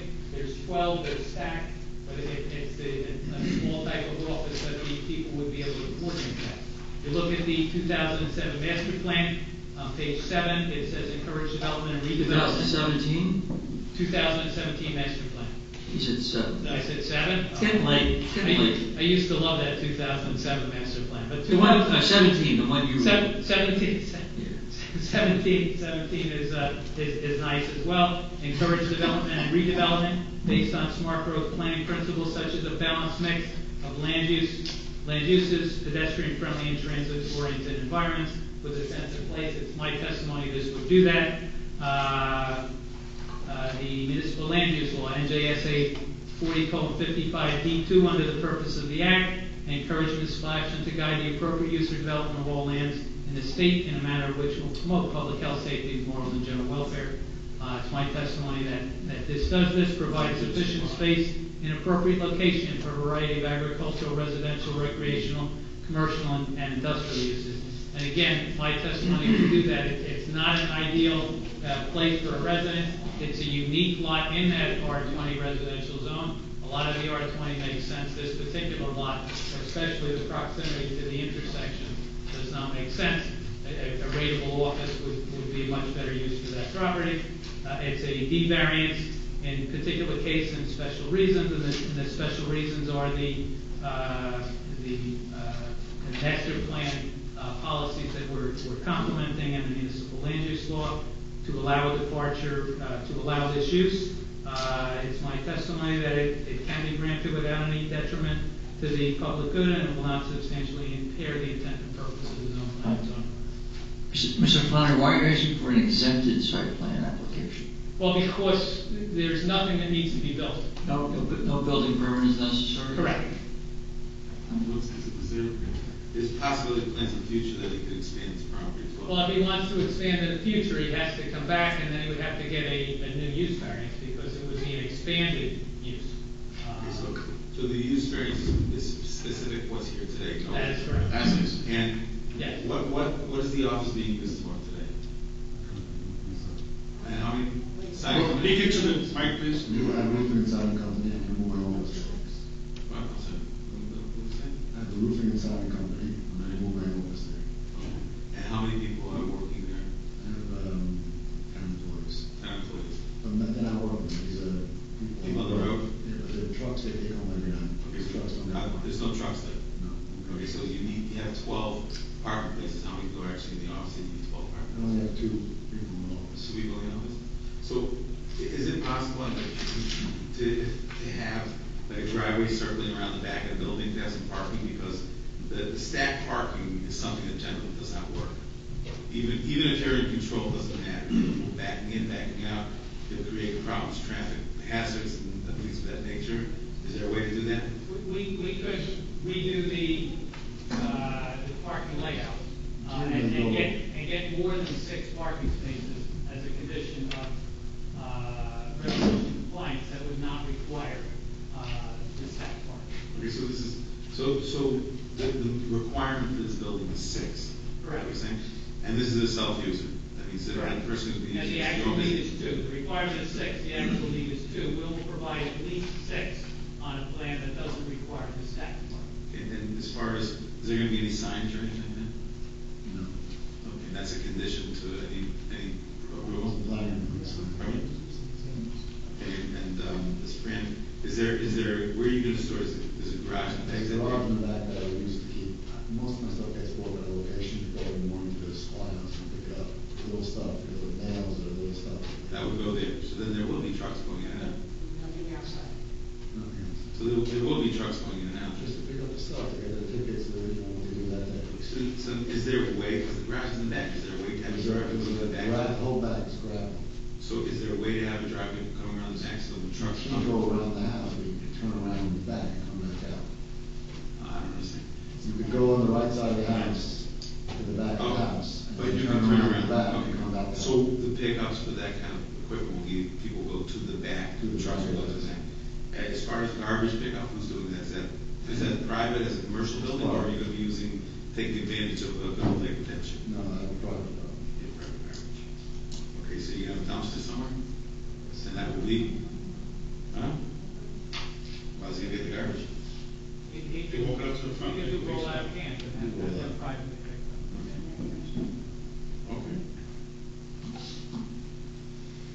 Thank you. Actually, we would rather no dumpsters on the property. I agree. I want to keep it as discreet as I can, if you maintain the house look. It'll be done with roll out private cans. So Mr. Lynch, being that you're in the fencing business, you have some kind of fence around. Roofing inside. Roofing inside. So this is one of your brothers in the fencing business, cousins, relatives? Not yet. Are you gonna, okay, not yet. Are you gonna have some kind of privacy to shield it from neighbors? The right side is an easement to electric company, there's nobody there, it's just 50, 60 feet over is a house, I think it's big, I don't know. You can see on the tax map. And the left side is one house right next to the road, I have a fence in the back, so I don't know. Okay, that's your testimony? Yes. Any And the questions? driveway is big enough that people are not gonna be backing off onto. If there's, Pull it's in, big enough to it's- turn around. It's like 32, Yeah. And pull in. we will show that on Yeah, a plan as a condition of. Based on whatever you're describing, Yeah. that people are gonna be able to turn around. Turn around. And no backing Yeah. on, Yeah. to your point. Yep. Okay. I'd like to open it to the public. Anybody here who wants to appeal number 4138, please step forward. Mr. Klein, please raise your right hand. Do you affirm to tell the whole truth? I affirm, I recommend to the applicant to say which company has like this, use this opportunity for advertisement, not only for an application. Ledge moving inside. Laguna. Laguna Roofing and Siding. Don't forget to get a CO.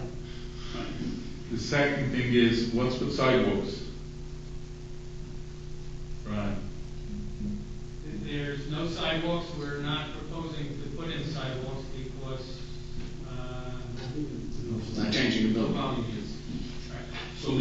don't have to put in sidewalks. Correct. So, there won't be sidewalks. Ask the applicant because we're on the plan side. Again, I must tell you this.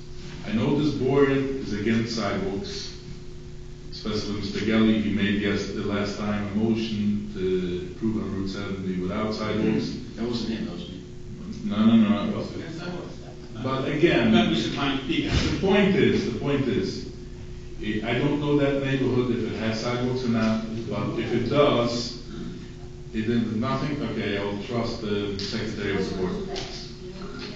No, but if he would have asked for a waiver, I would have strongly suggested you require him to put in sidewalks, but obviously, as I understand, he's not asking for a waiver, and he's only asking for the use, and it's only office, and Well, it's it's pre-existing, if he would it build. was it would be- pre-existing, and it's Laguna, so, yeah. Thank you. Thank you, Mr. Klein. Okay, being on the public, closing it to the public, do we have any other comments on appeal number 4138? Mr. Lanchik, what kind of condition is the building in now? I quoted as existing office, somebody already. No, is it in good condition? Yeah, excellent. You gonna upkeep it, keep it nice, keep it residential looking? I'll put this on. Make a motion. Make a motion, please. I'll make a motion to approve. I'll second. Motion by Moish Langkry, second by Moish Ingberg, roll call, please. Mr. Gelli. Yes. Mr. Halverson. Mr. Langkry. Yeah. Mr. Ribbiat. Yes. Mr. Ingber. Yes. Mr. Gross. Mr. Gonzalez. Yes. Good luck. We also have resolutions.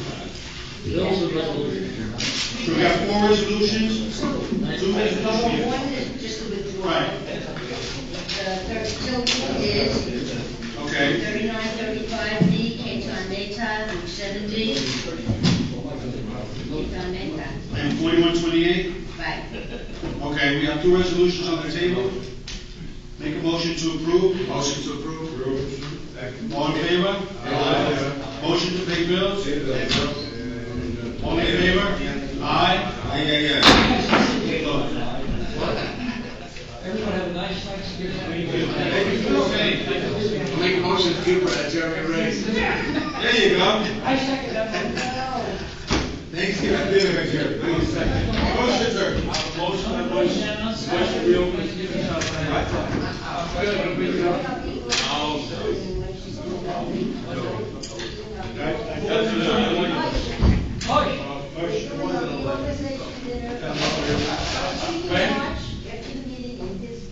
Yes, you're short. Next time you want to be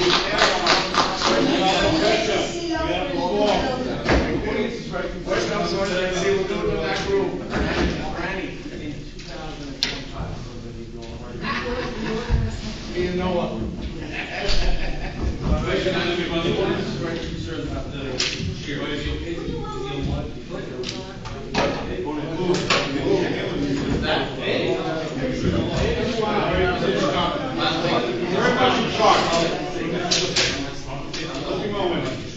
Everyone have a nice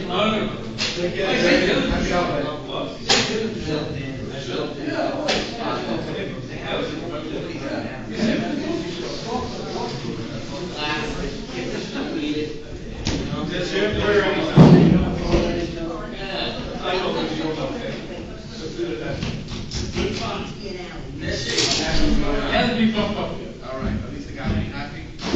Thank you, gentlemen. a lot of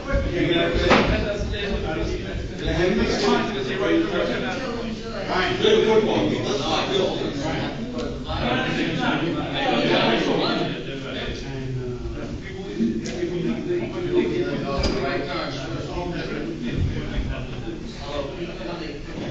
I'll see you guys later. This fish is coming in lane. You have any complaints about the I just want to give my guys, I just want to give very much that they talk about me. Let's look at it.